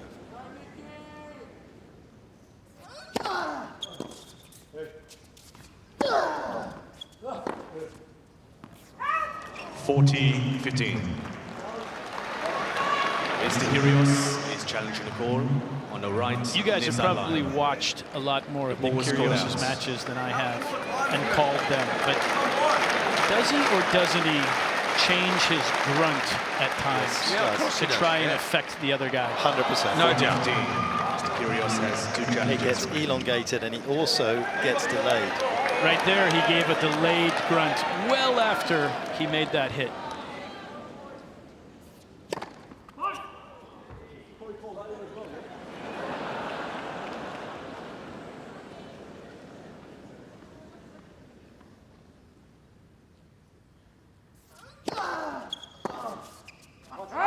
Game. Nadal. Nadal trying to not be distracted by what's going on down the other end at the moment. Nadal leads. He's done a good job there, 6-5. It just ruins the whole flow of the game, man. Like it's not a game. I'm giving 130%, and he can't get lines calls right. It's not funny. It's not a game. Just to keep his mind occupied so that he doesn't have to think about what's about to happen here. Sometimes having nothing in your head is the best thing. He kind of created that for himself.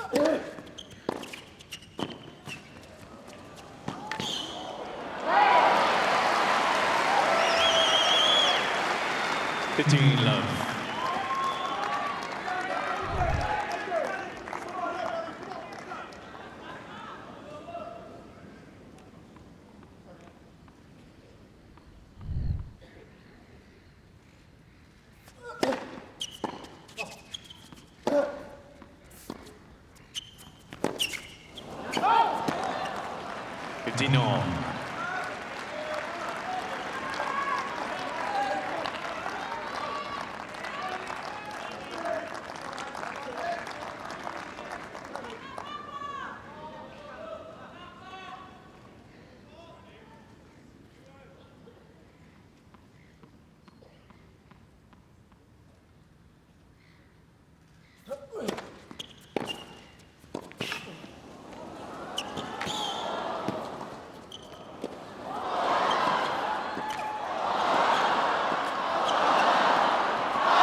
Did he just miss the easiest one? Have you ever seen anything like it, though, at a point like that, the magnitude of the moment? 15-13. What about Rafa's effort here on each and every one of these balls?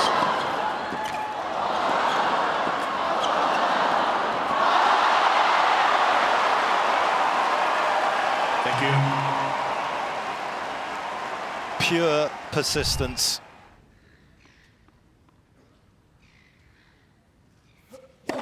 Let's for service.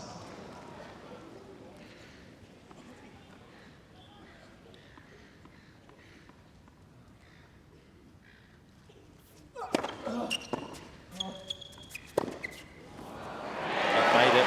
Can you believe Mr. it? Nadal is challenging a call on the left far sideline. I think he made it, but The this ball's was a gone in. miss hit. I mean, he wanted to go there, but he catches the frame on this. And that takes a little bit of luck to drop in when you hit the frame like that. That ball could have gone a metre Mr. out. Nadal has one challenge remaining.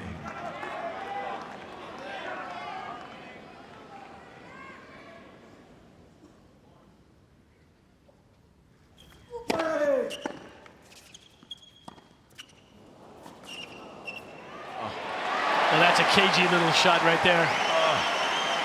Fake drop shot. 40-13. Rafa actually was drawn forward a little bit, and then he chipped it deep enough that he had to recover and play it from behind him. Yeah, well, it wasn't bluff that he was going to hit the drop shot, because that's what he did earlier in the match.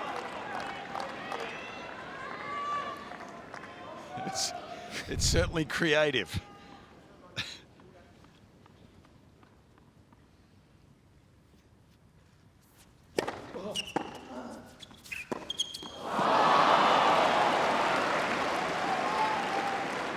Juice. When it works, we marvel over it. Yeah. And when it doesn't, when you prepare like that, though, you know, the opposition thinks you're going to hit a drop shot. So he came up with the unexpected in the previous point, tried it again. But the player thinks you're going to drop shot if you're the opposition there.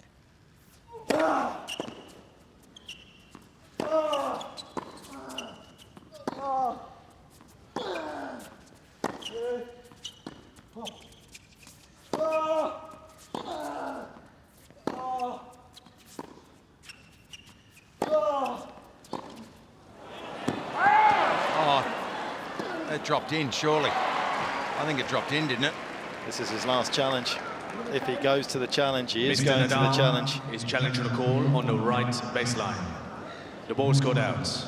Well, it was a miss hit, wasn't it? It looped high, and the linesman here could be probably forgiven for thinking. I think it's long, Fitzy. I think his camp have told him it's long. Wow. Okay. Hell of a call. Advantage, Kyrgios. Mr. Nadal That's how has close he was no to more bringing up a set challenges point. There was no way out of that had it dropped in for Kyrgios. There is now.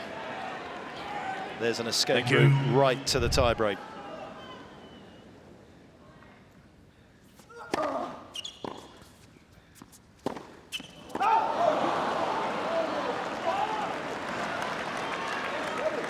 Juice. Possibly missed the easiest shot of the game. Simple forehand there, hits long. Not out of the pressure valve yet.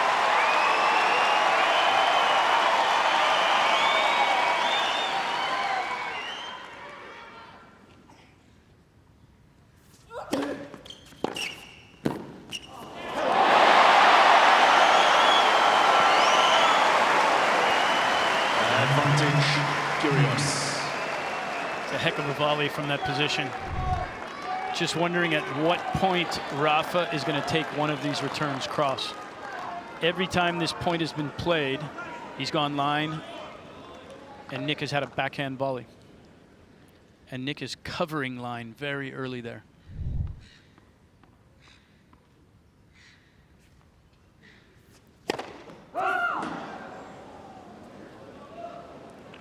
Went for the fake underarm serve there, Kyrgios.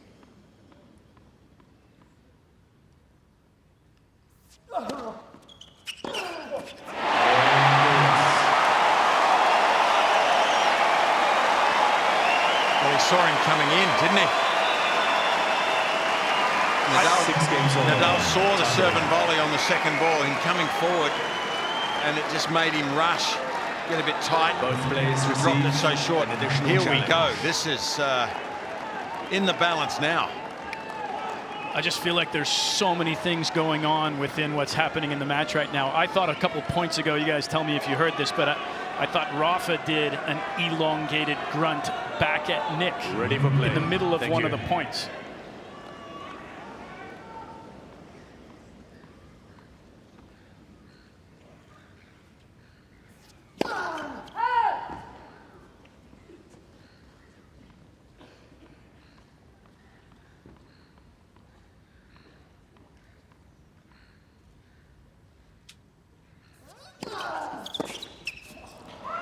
Identical scoreline to Wimbledon, their last meeting last year. 6-3 to Nadal, 3-6 to Kyrgios.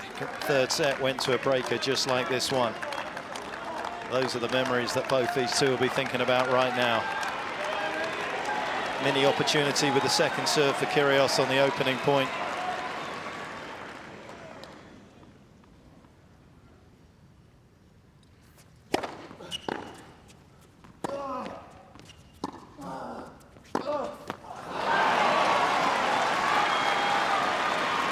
And it can work both ways, can't it? After a long service game like that from Kyrgios, a 6-5 to get into the tiebreaker. He's been serving recently, but Nadal has also had a good look at it for a while. Carlos Moya was looking very relaxed.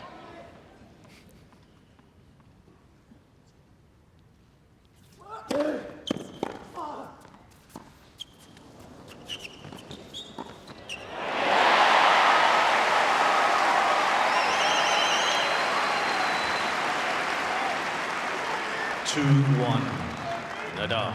You know, I always think these touch shots under pressure are harder than actually swinging with racket head speed at the ball. But it's just in his natural repertoire, isn't it? And also he didn't buy the cross-court. Nadal loves to go with a sort of Conti grip, flick it cross-court hard, and Kyrgios was brave enough to stay down the line.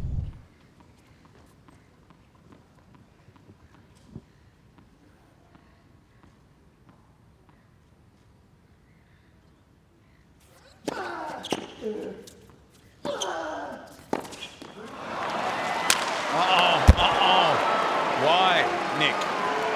3-1, Nadal.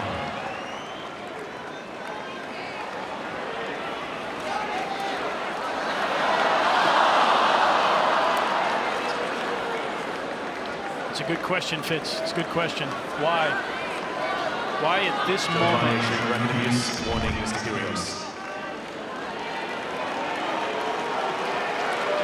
I mean, he's also got a new restring, which will feel possibly different to the one he just had.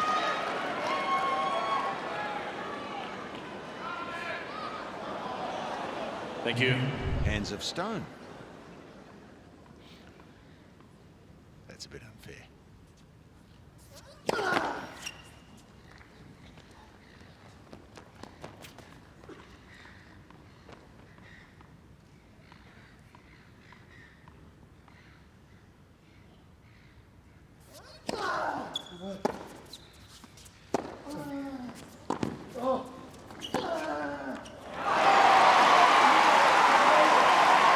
I just wonder whether there was something within Nick that felt as though he needed to disrupt what was happening out there, whether he'd lost the rhythm.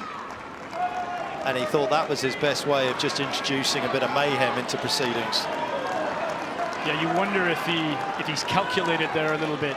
I agree with you. It's like watching an NBA game when the coach makes a decision to get himself thrown out of the game.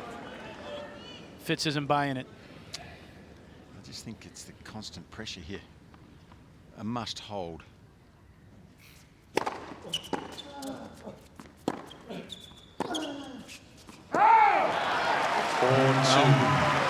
Nadal.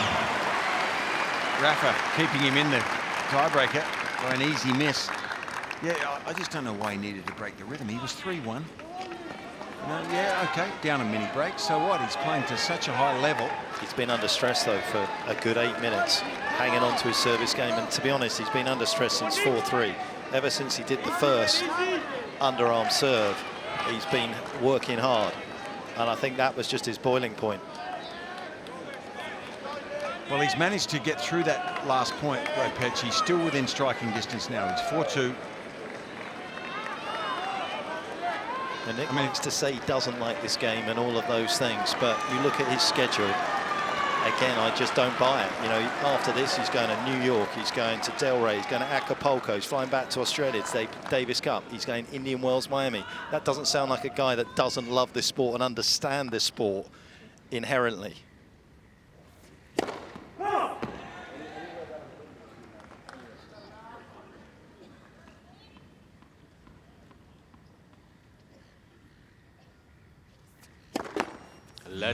There it was. Second service. The one we've talked about, the huge second serve, taking a risk. Well,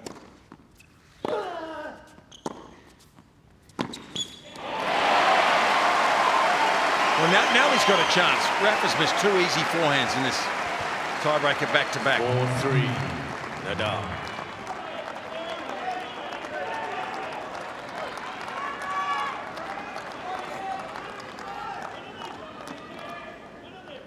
Tell you what, James Kyothafong was very generous when he hit the start button on the shot clock there. I was looking. I thought he might be in a bit of trouble. These are such significant points for Nadal. You knew he was going to take a long time. He's been given it.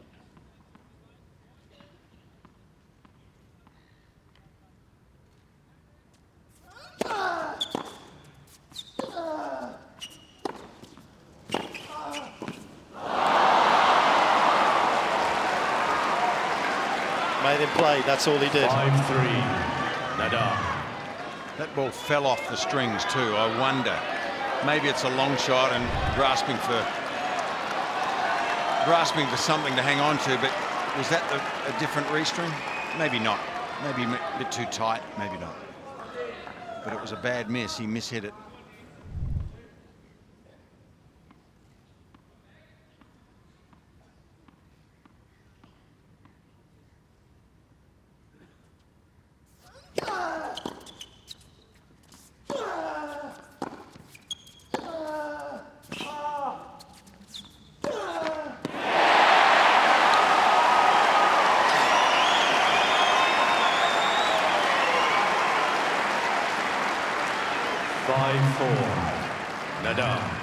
Despite the execution on the previous point, I like the fact that Kyrgios was looking to make something happen.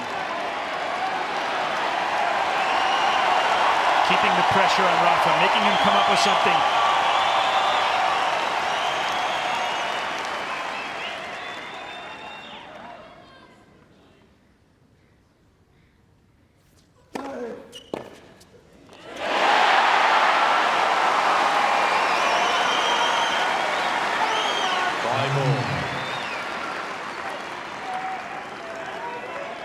Nick holding the balls to serve. How big is this point?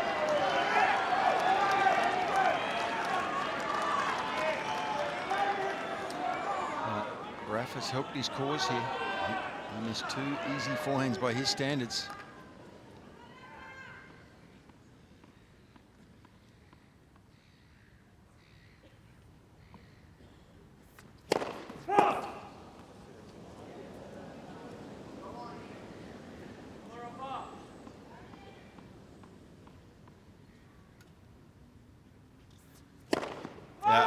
You live and die by the sword, Nick. 6-5. I wish I'd said it, but I had a feeling he was going to go huge on that point. Well, we're all thinking it because there was always a chance, but 217. He went for a first, and that might cost him the whole night right there. He went 224 on the first serve, biggest serve of the night, and you just sensed that he was going to try and go with something really big again. And what's crazy is he didn't miss it long. It was just wide. He had the length.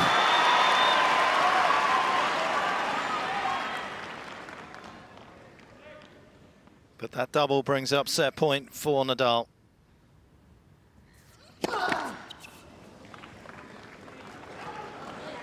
please.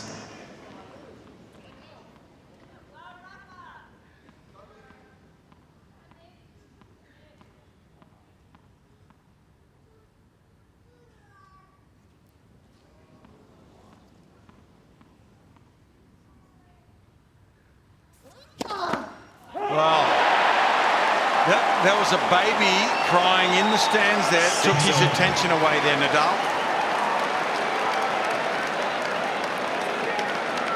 What a couple of points. Well, he hesitated because he heard a baby crying. No doubt about it.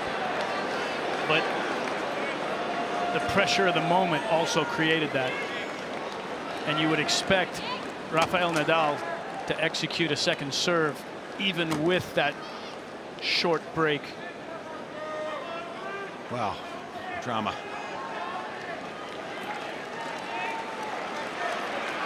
In the last 2 points, we've seen 4 serves. Nothing else. 2 absolutely massive points.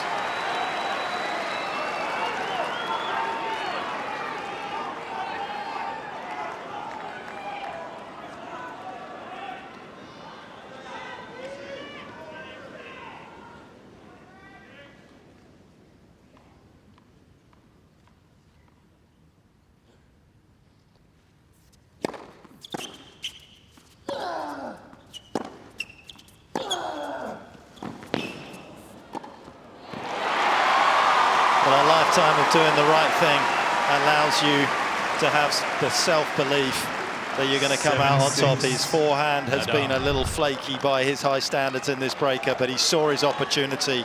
And how's that for a finish? That was not easy. No, that was awkward. It was a bit high to be easy. The courage to hit that forehand and to follow it and come forward. Set point number 2.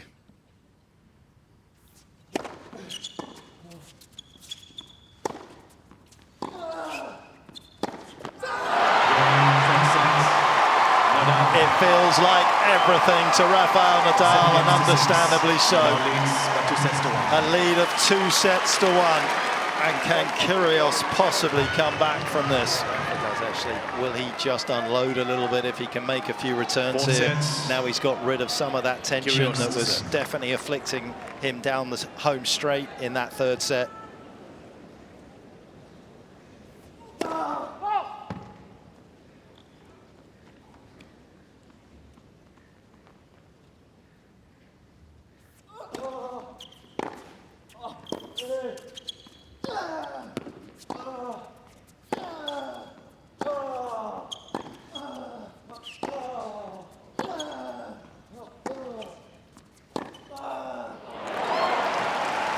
Question answered from both guys. Not a bad point from Nick Kyrgios. No. Rafa, that swing cannot be much better. The footwork to that ball, the contact point.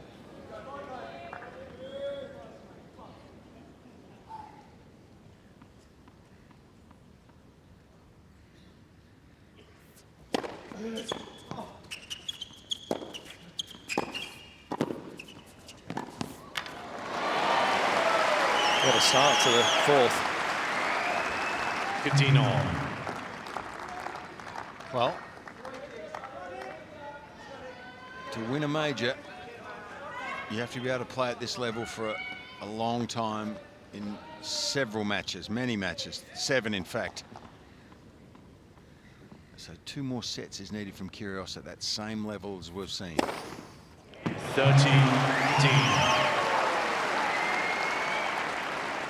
I think this has been really impressive how he's come out. Yep. So often one or the other of the players after a breaker like that has a drop off in level.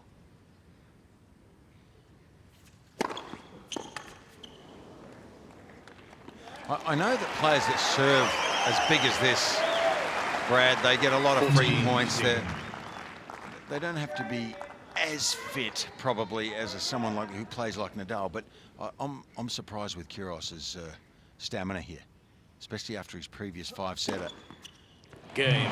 I wasn't sure his body would be able to last like this. First game.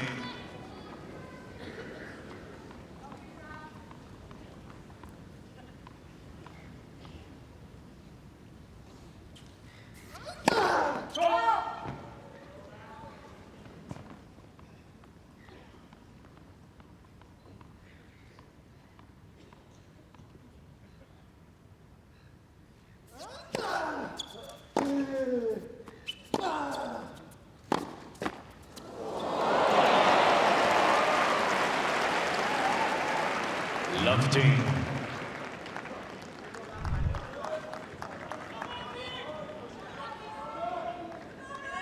Well, he didn't lift that as much as he was intending to do, but it may well lift his spirits.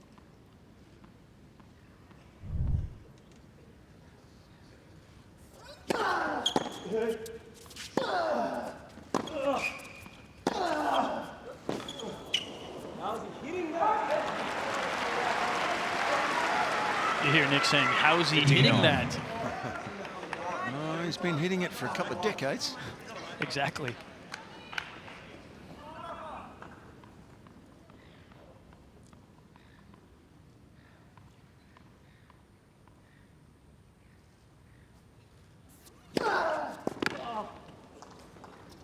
I just find also a comment like that can buoy your opposition. 30-15. It's sort of a little bit of an excuse for Rafa to puff his chest out and say, yeah, he's feeling it.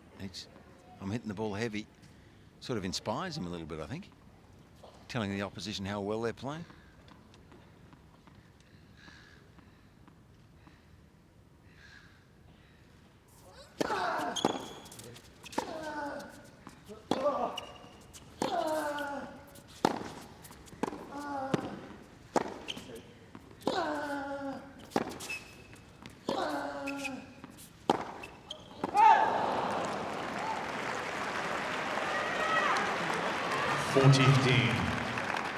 An old coach of mine that coached a guy you'll know, Fitz, Eric Van Dillen, used to say that was called aiding and abetting the enemy. Yes, telling him how good he's playing. Is that what you mean?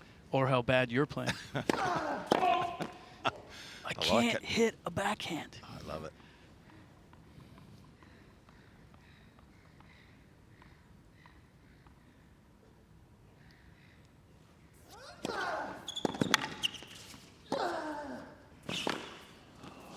Game, Nadal.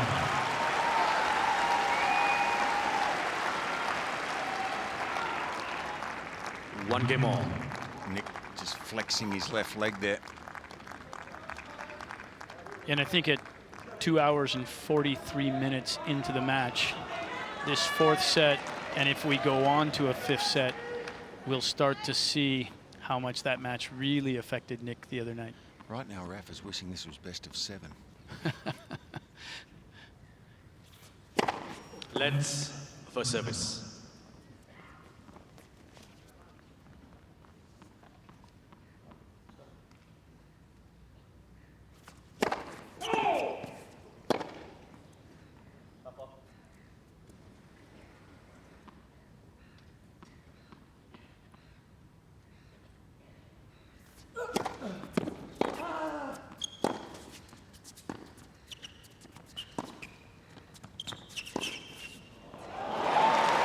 Is there some fraying around the edges? Love the team. From Nick, I mean. Maybe that's a bit early to tell, but a strange approach there, I thought.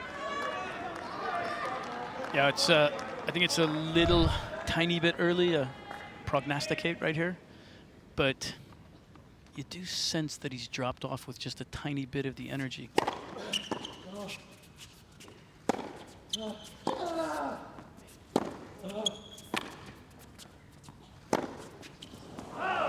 That's a bad sign. That is a bad sign. Love 13. That missed by a long way.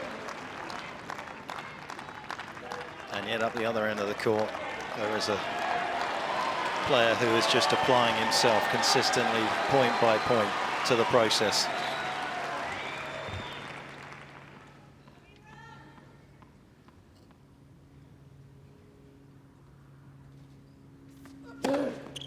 fault. Mr. Kyrgios is challenging the call on the left near side line. The ball's got out.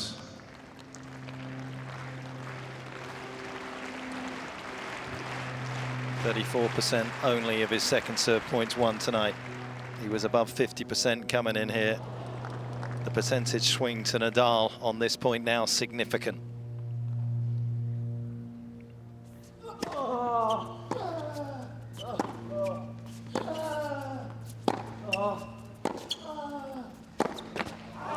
And he wasn't going to let that opportunity pass by.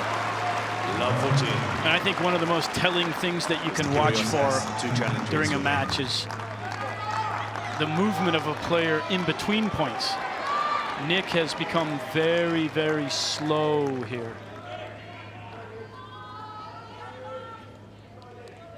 Just not that same sense of urgency that the scoreline created for him in the last set. Yeah, these are no normal break points, are they?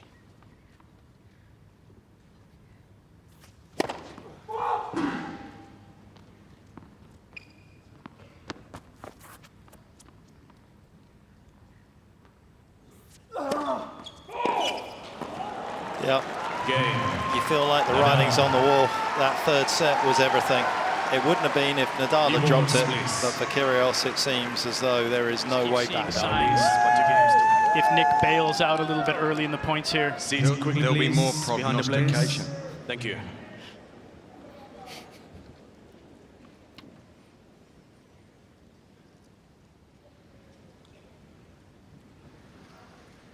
Just a little bit of movement for Kyrgios there.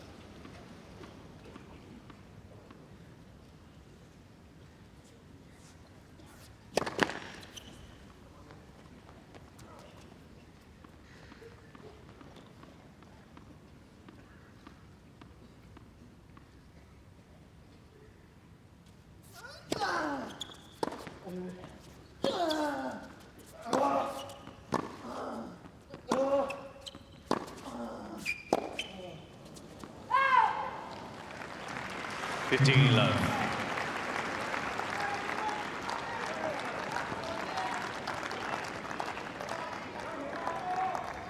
I think trying to push himself to fight, looking like he wants to be there, but those kind of errors are going to weigh heavily on him.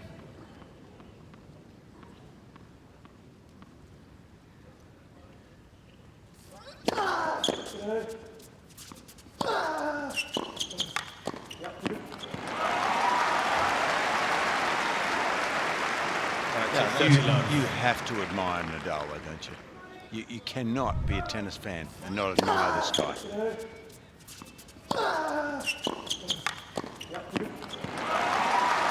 The intensity that he maintains over long periods of time is just as good as the game's ever seen.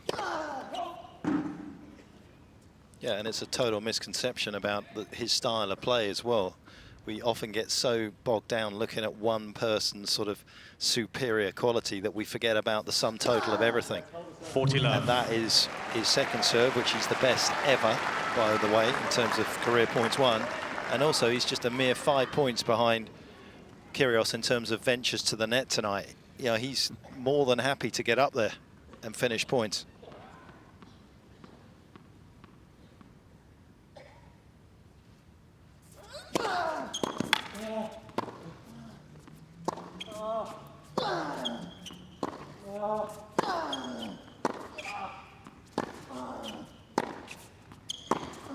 Oh, yes.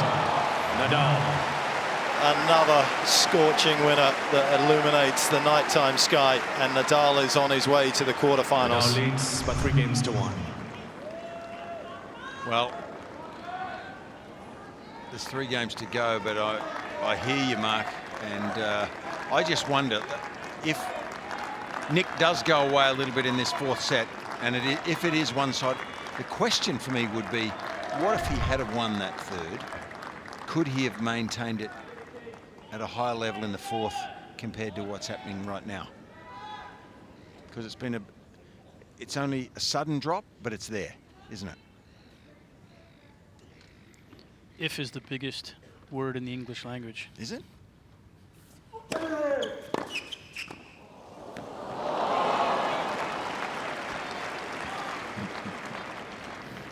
Love-15.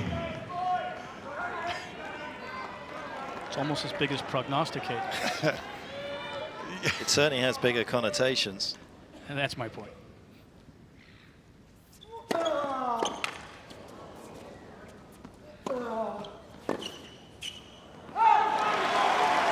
If Nick had made that second serve at 5-all in the breaker, down the tee at 217 for an ace, would we have been singing his praises for his courage?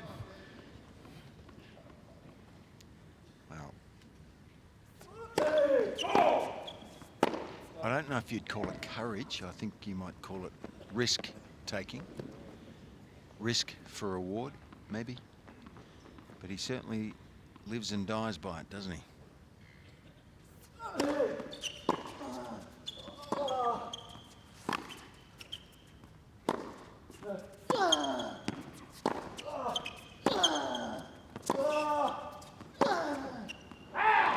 Tell you what, he's competing still. 30-15. No matter what the result, that for me I admire the most. If he can continue to compete here to the line, he's going to, that will stand him in good stead for the next Grand Slam he plays in.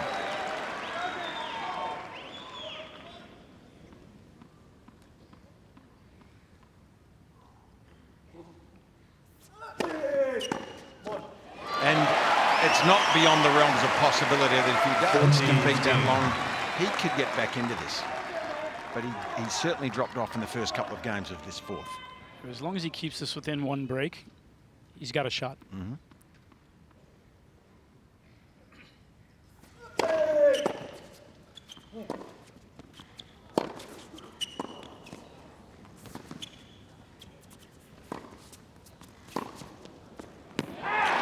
Which he does effectively with a hold of serve and a little glance down. There's still life in this match. Nadal leads by 3 games. Still the best chance of turning around what are seemingly impossible situations.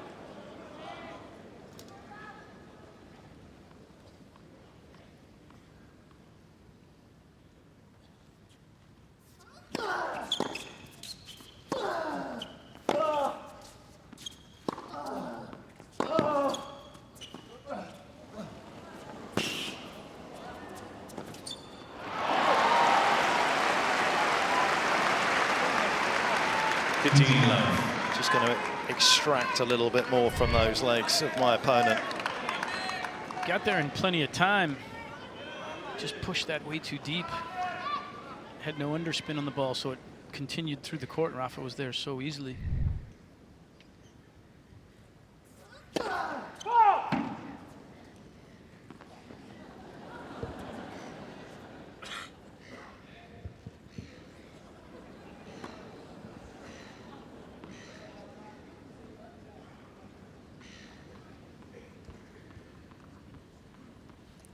Confirming it was out.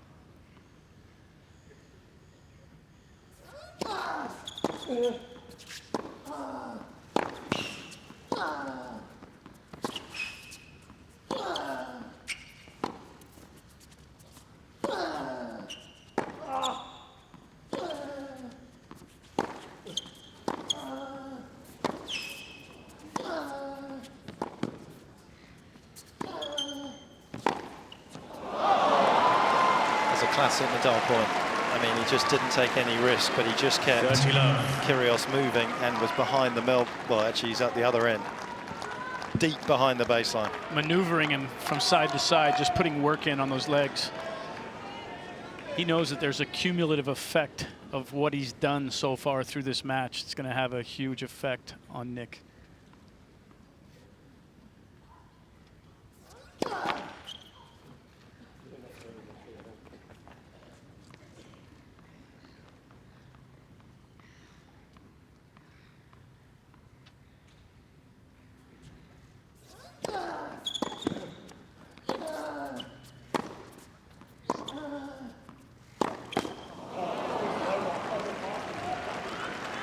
Getting a little looser, isn't he, with his shot selection and the way he's approaching, hitting those shots, slapping the ball a bit. the previous point, he did so much work.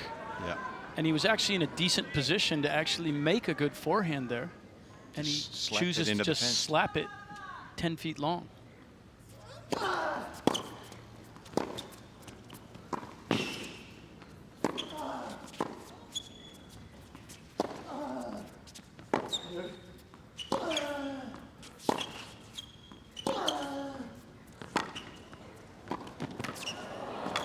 Well, he went behind him twice, like you guys have selected in the one rally.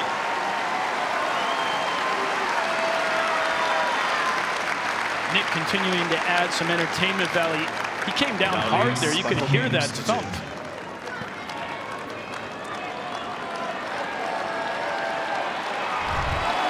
How good was the volley? I mean, the whole point, it was so well crafted from Nadal. He knows he's got his opponent, as we see the dive from Kyrgios right onto his hip there. Let's have another listen to this.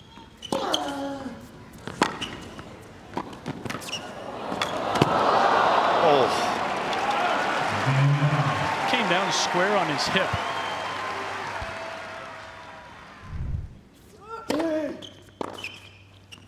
There it is, that cross-court return you were talking about, Brad. Yeah, the end is nigh here, isn't it? The train is just gaining momentum here for Nadal.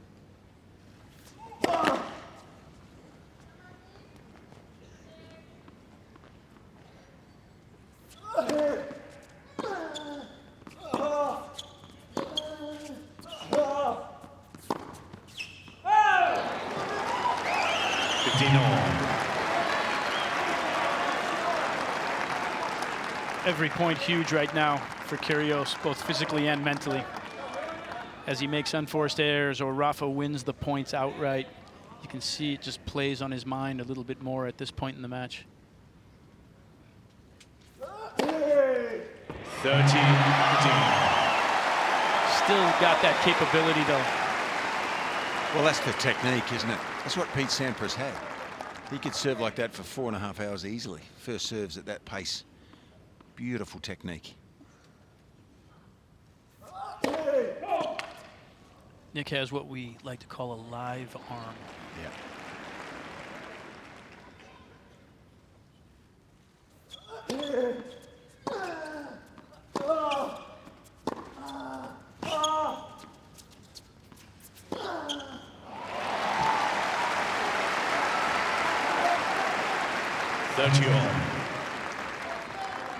Well, that's been a play that's worked very nicely for him. The return into the forehand, get his feet up the court on the baseline, takes his backhand three-quarter angle out wide to Kyrgios and creates space for him. Kyrgios needs to dial up another first serve here. And he does. 40-13. That's why he's so dangerous, isn't it? And a player like this, who has flair and ability outside of his service games, but can serve like this for a long period of time, he is always dangerous.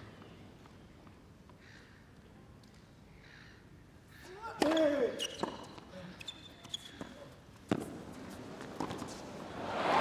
there's been a lot about his performance tonight that made me think about his 2017 segment of the year in Acapulco, where he beat Djokovic. He was bombing second serves on those occasions there, but saving break points for fun against the world #2. Lost to Querrey in the final there, beat Djokovic again in Indian Wells, another stunning performance. And then that one against Federer, of course, where he lost in the breaker, 3 tie-break sets in Miami. That was the time where we kind of felt he had arrived and things had gelled.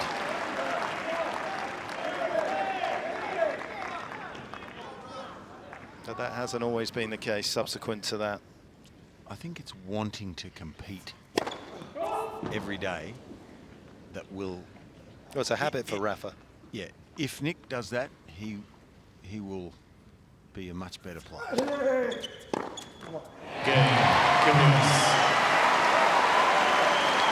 still a pulse in this contest, no question about it.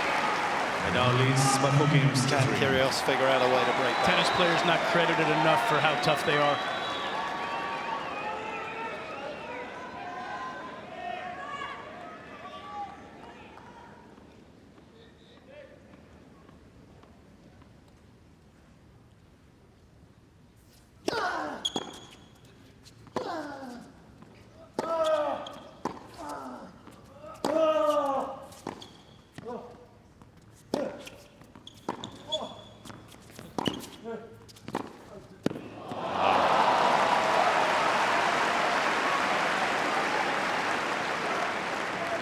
15 You know, love. we know how good Rafa is. We still don't know how good Nick Kyrgios is. We don't know. And for me, the thing that has made me smile more than anything about this is how he has competed.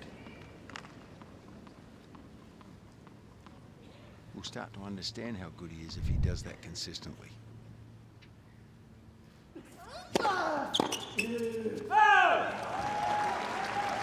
Talk about tennis players being tough.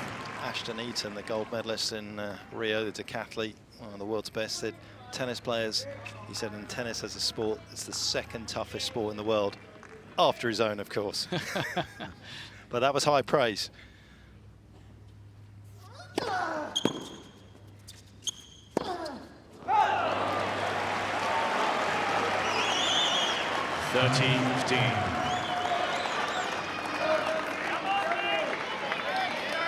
He has 10 disciplines to think about.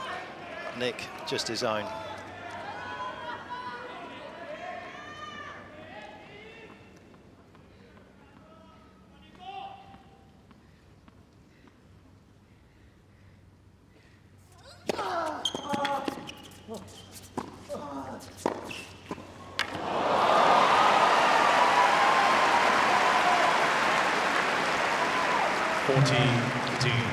We can't talk about it enough how Rafa just continues to stay there, execute, put the pressure.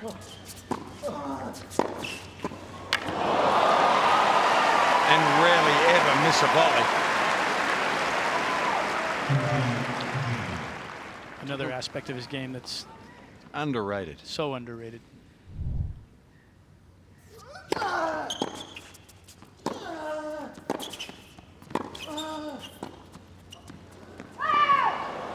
Well, his camp was excited when they've seen this movie before. They've seen him come through tougher battles than this and come out on top in finals of these majors. This was a test, make no mistake about it. Yeah, this match was in the balance for a long time, Mark, wasn't it? Yep. Game. And he's Nadal. got the kind of game, of course, that is so erratic and yet so powerful that it throws the big players off their rhythm. And that's something they like to do, is dictate the tempo. Mr. Kyrgios has one challenge remaining. The third set was some of the best tennis that you could have possibly imagined.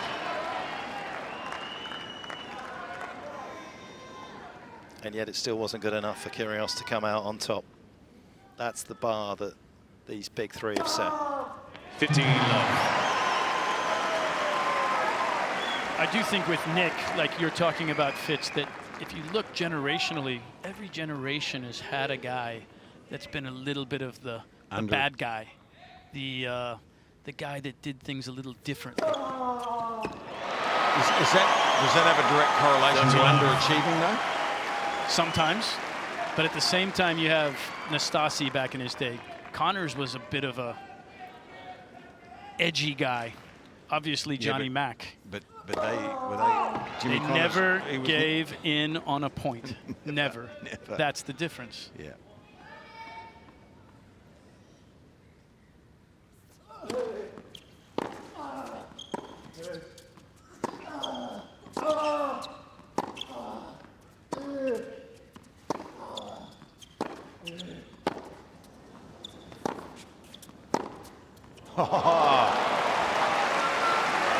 You watch Nadal there after, what is that now, 3 hours and 10 minutes.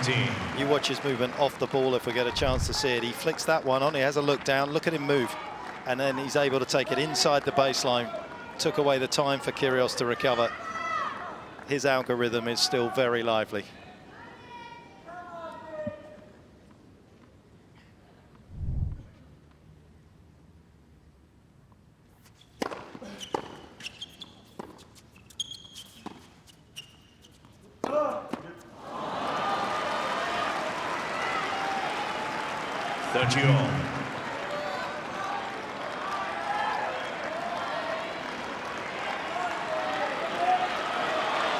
Rafa starting to measure him for the coffin.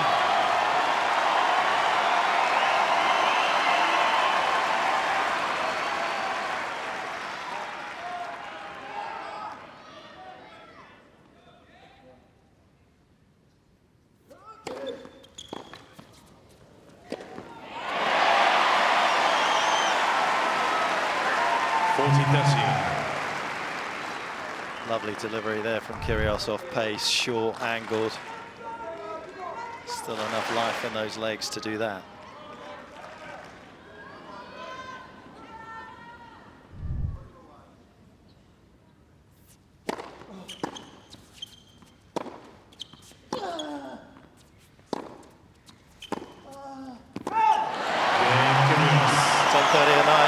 Just about to visit the last chance saloon, Kyrgios.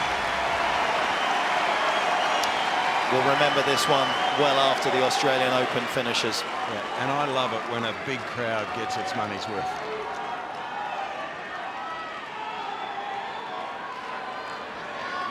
Thank you. They deserve it.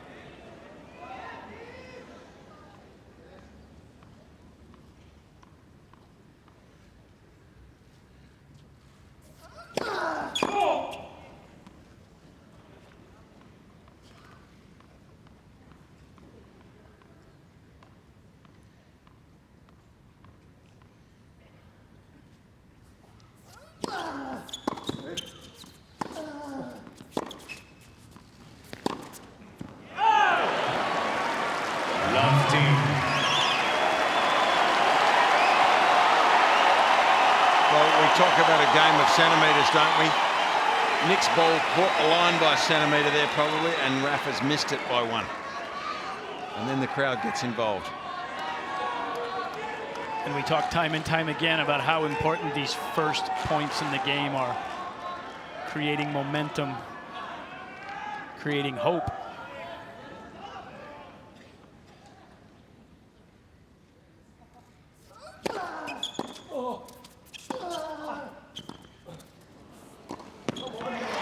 Back behind him twice. That volley could have easily gone into the net there. There was underslice on the Kyrgios chip. And when you slice under the ball here like this, the spin will take the ball down into the net. So Rafa there opened the face just that little bit more.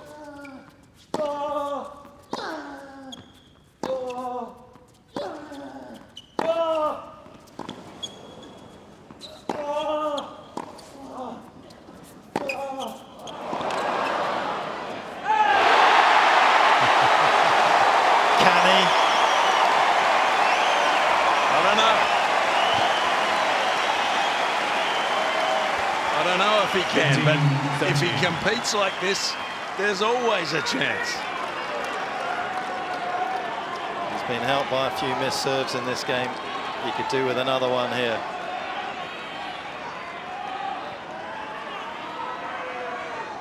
Thank you.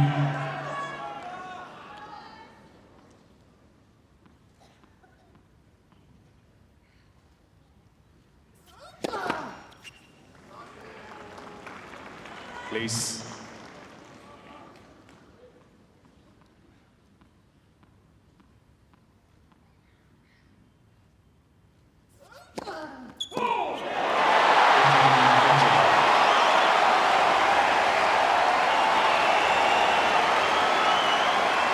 Scarcely credible.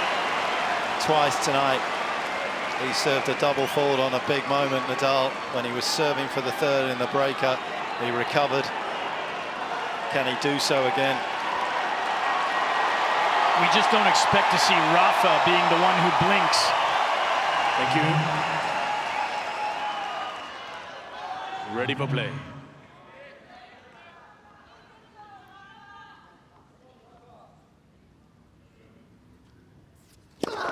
Let's for service.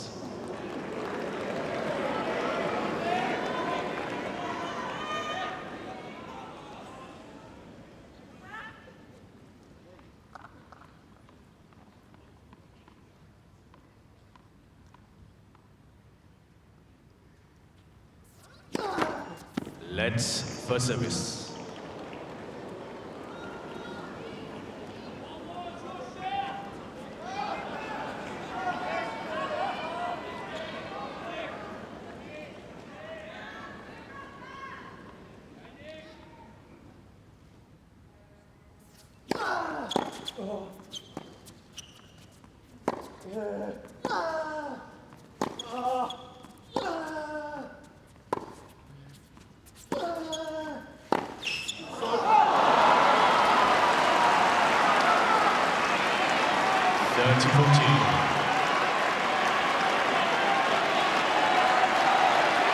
Nick choosing to just push that backhand gave Rafa all the time to run around.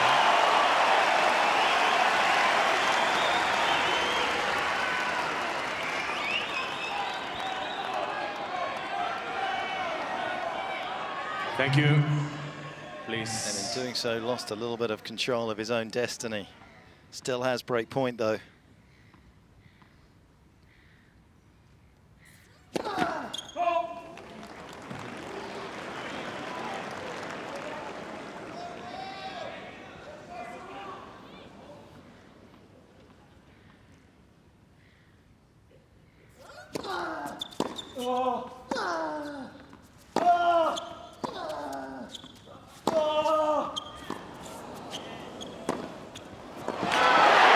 Unbelievable scenes here in Melbourne.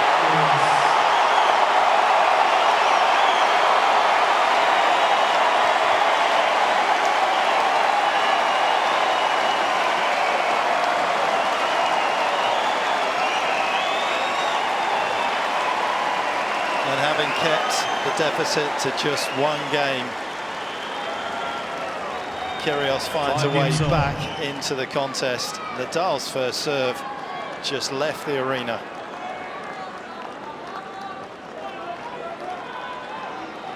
He has an uncanny ability to hit good balls, good shots on big moments, doesn't he? How good was that last forehand?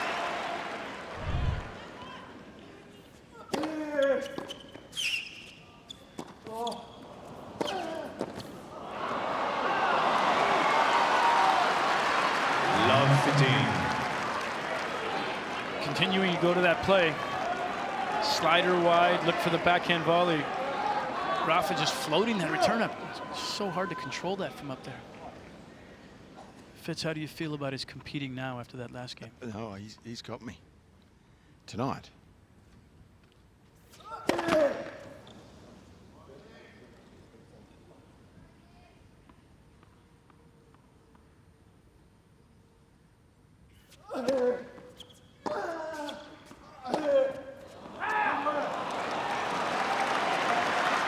Love 30.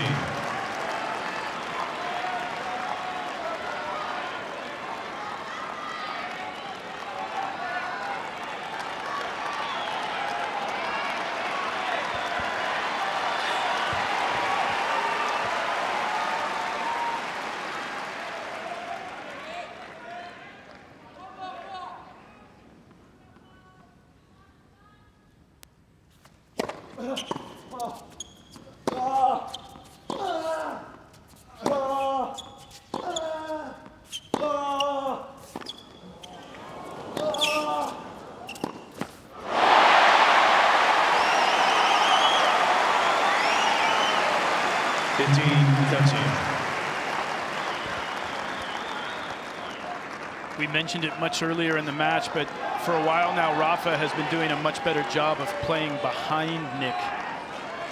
Trying to go behind him again there. From our vantage point, we could see the line wide open. Thought he was going there.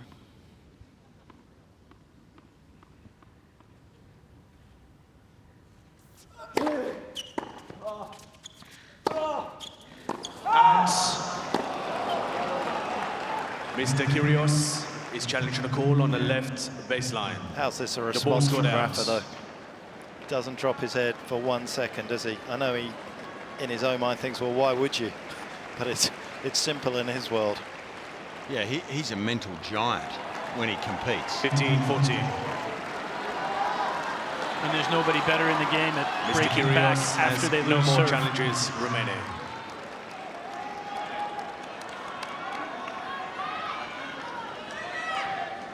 As you Americans like to call it, the re-break. It looks like it's coming.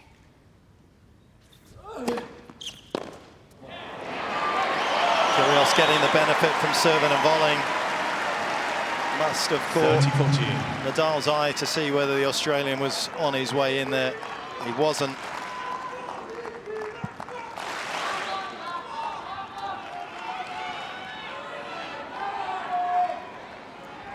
Flat wide or tee. So we know it's going to be big.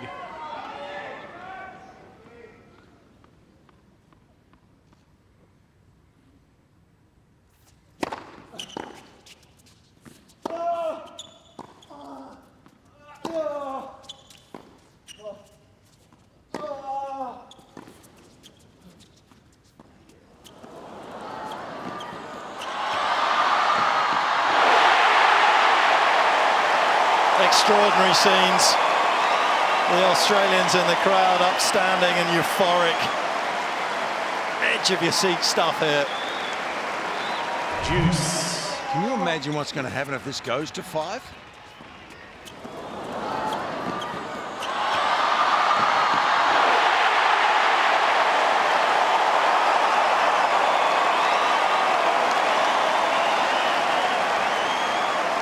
Thank you.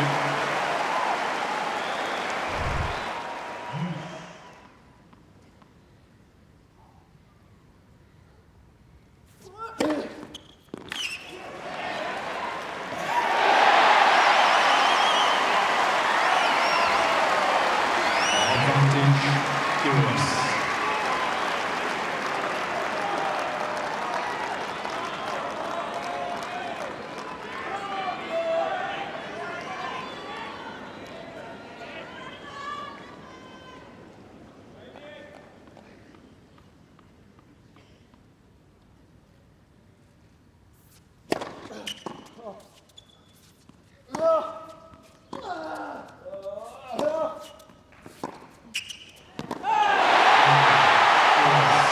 Extraordinary effort from Nick Kyrgios. They look down and out. Nadal fails to serve it out, and Kyrgios leads 6-5 in the fourth.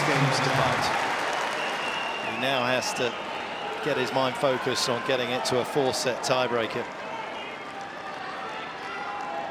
Thank you. Ready for play.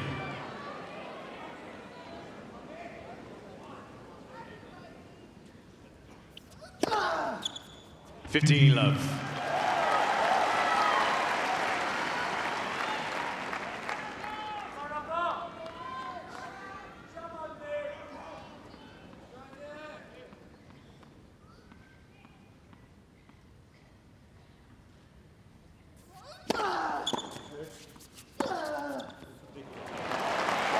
I bet he would have paid a bit of money actually to have 2 first serves like that in 2 games ago.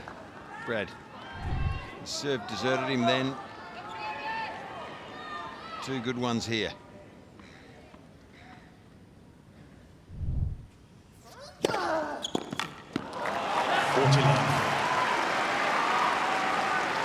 What did you say? Serving out a match was difficult? Even for the best.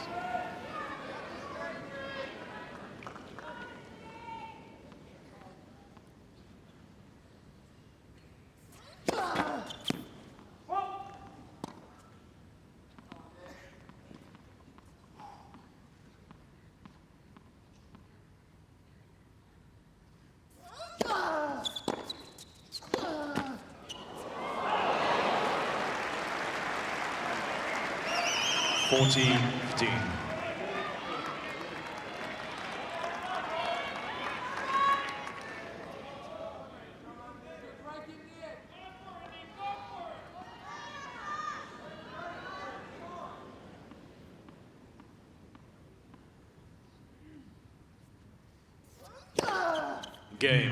Nadal.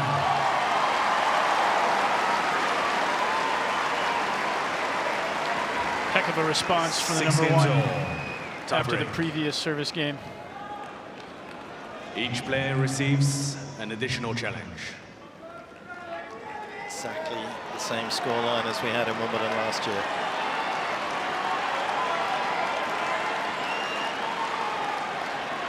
Nadal will be hoping for the same outcome. He won the 4-set breaker there.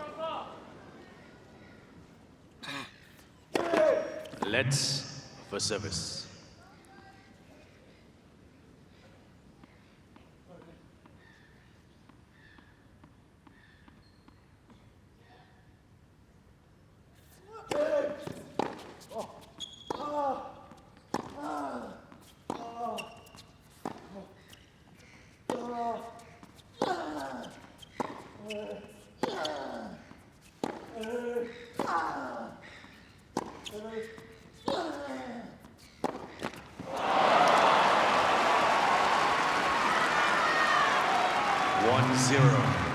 Nadal.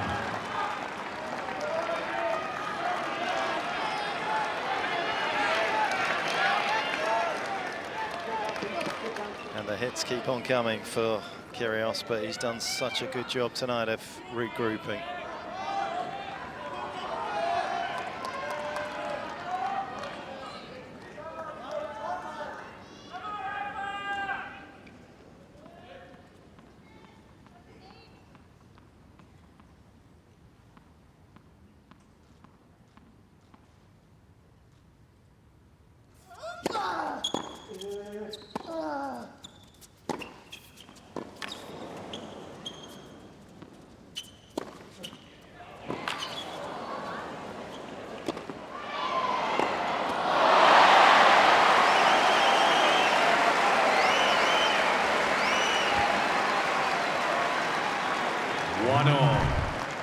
That could have got ugly for Nick Kyrgios there, couldn't it? Rafa catches that on the frame. He went for broke, but he was given the opportunity.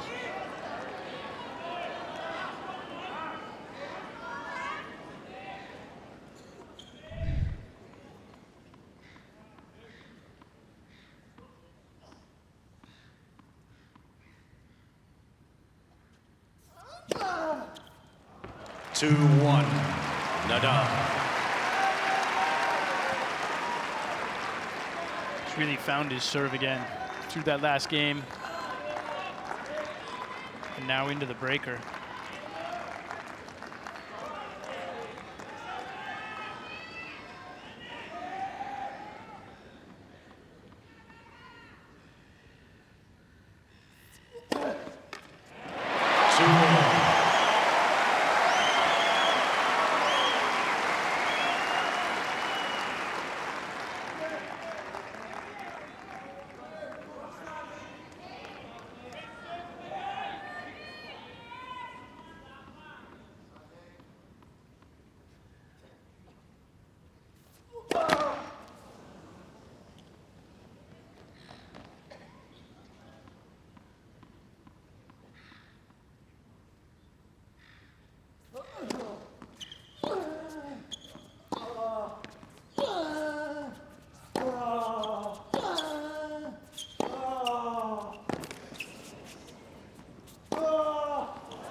Challenging the ball on the right near sideline.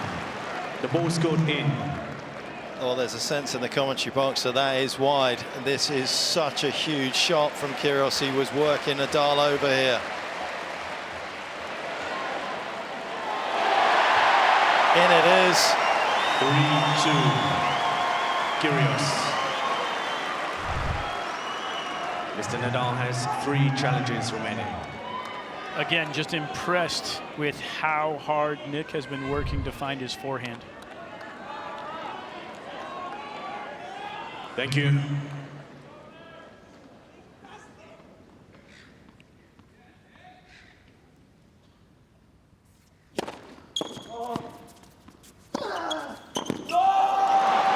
Read it, just couldn't find it. 3-all.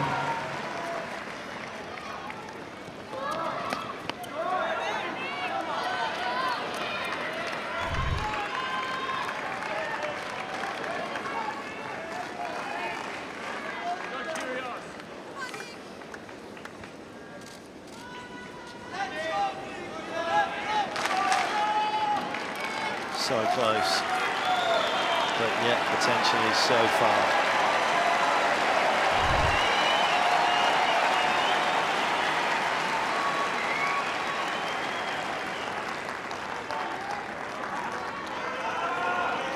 The essence of sport is the uncertainty, and we've certainly had that tonight. We knew it was going to be a blockbuster. We were unsure of so many factors, though. But as this match has unfolded, it has kept delivering. As has Nadal's on the last couple of points with his serve. He needs that to continue.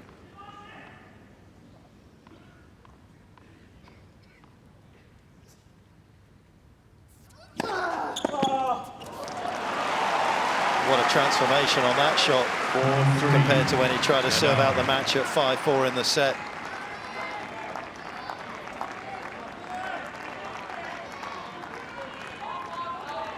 Couple of significantly faster serves in this tiebreaker than his average for the match. That one coming in at 193. Can Kyrgios respond?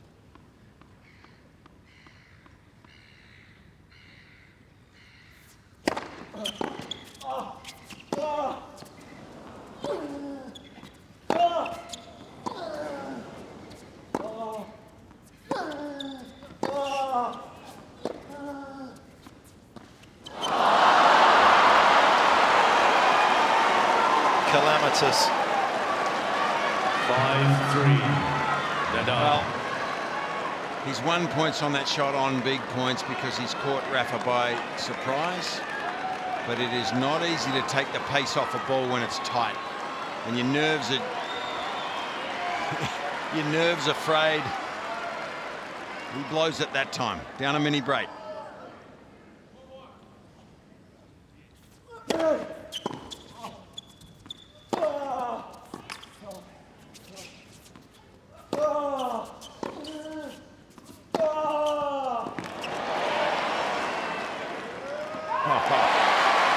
Oh, this is outstanding. Boy, have we been entertained, all of us. And those forehands just beg the question, why play the drop shot on the point before?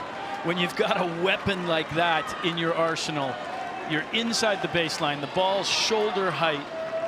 He could have crushed that forehand anywhere. But that's Nick Kyrgios.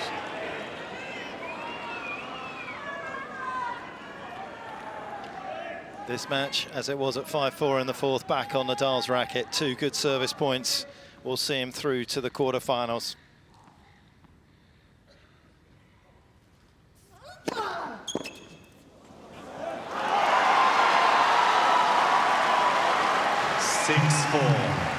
Nadal.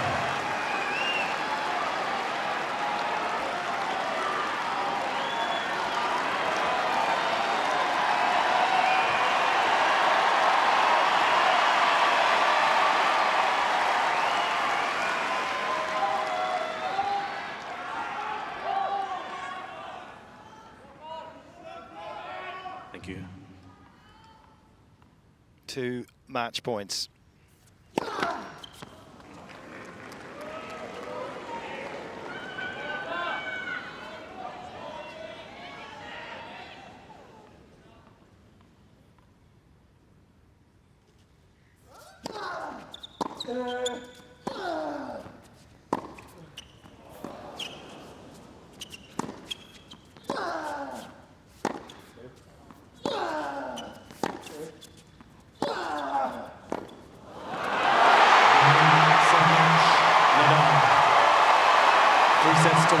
What a night for Nadal.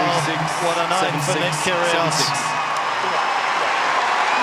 Nadal the victor, but Kyrgios can hold his head up high.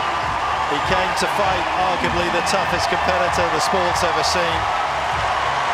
He was second best against the world's best.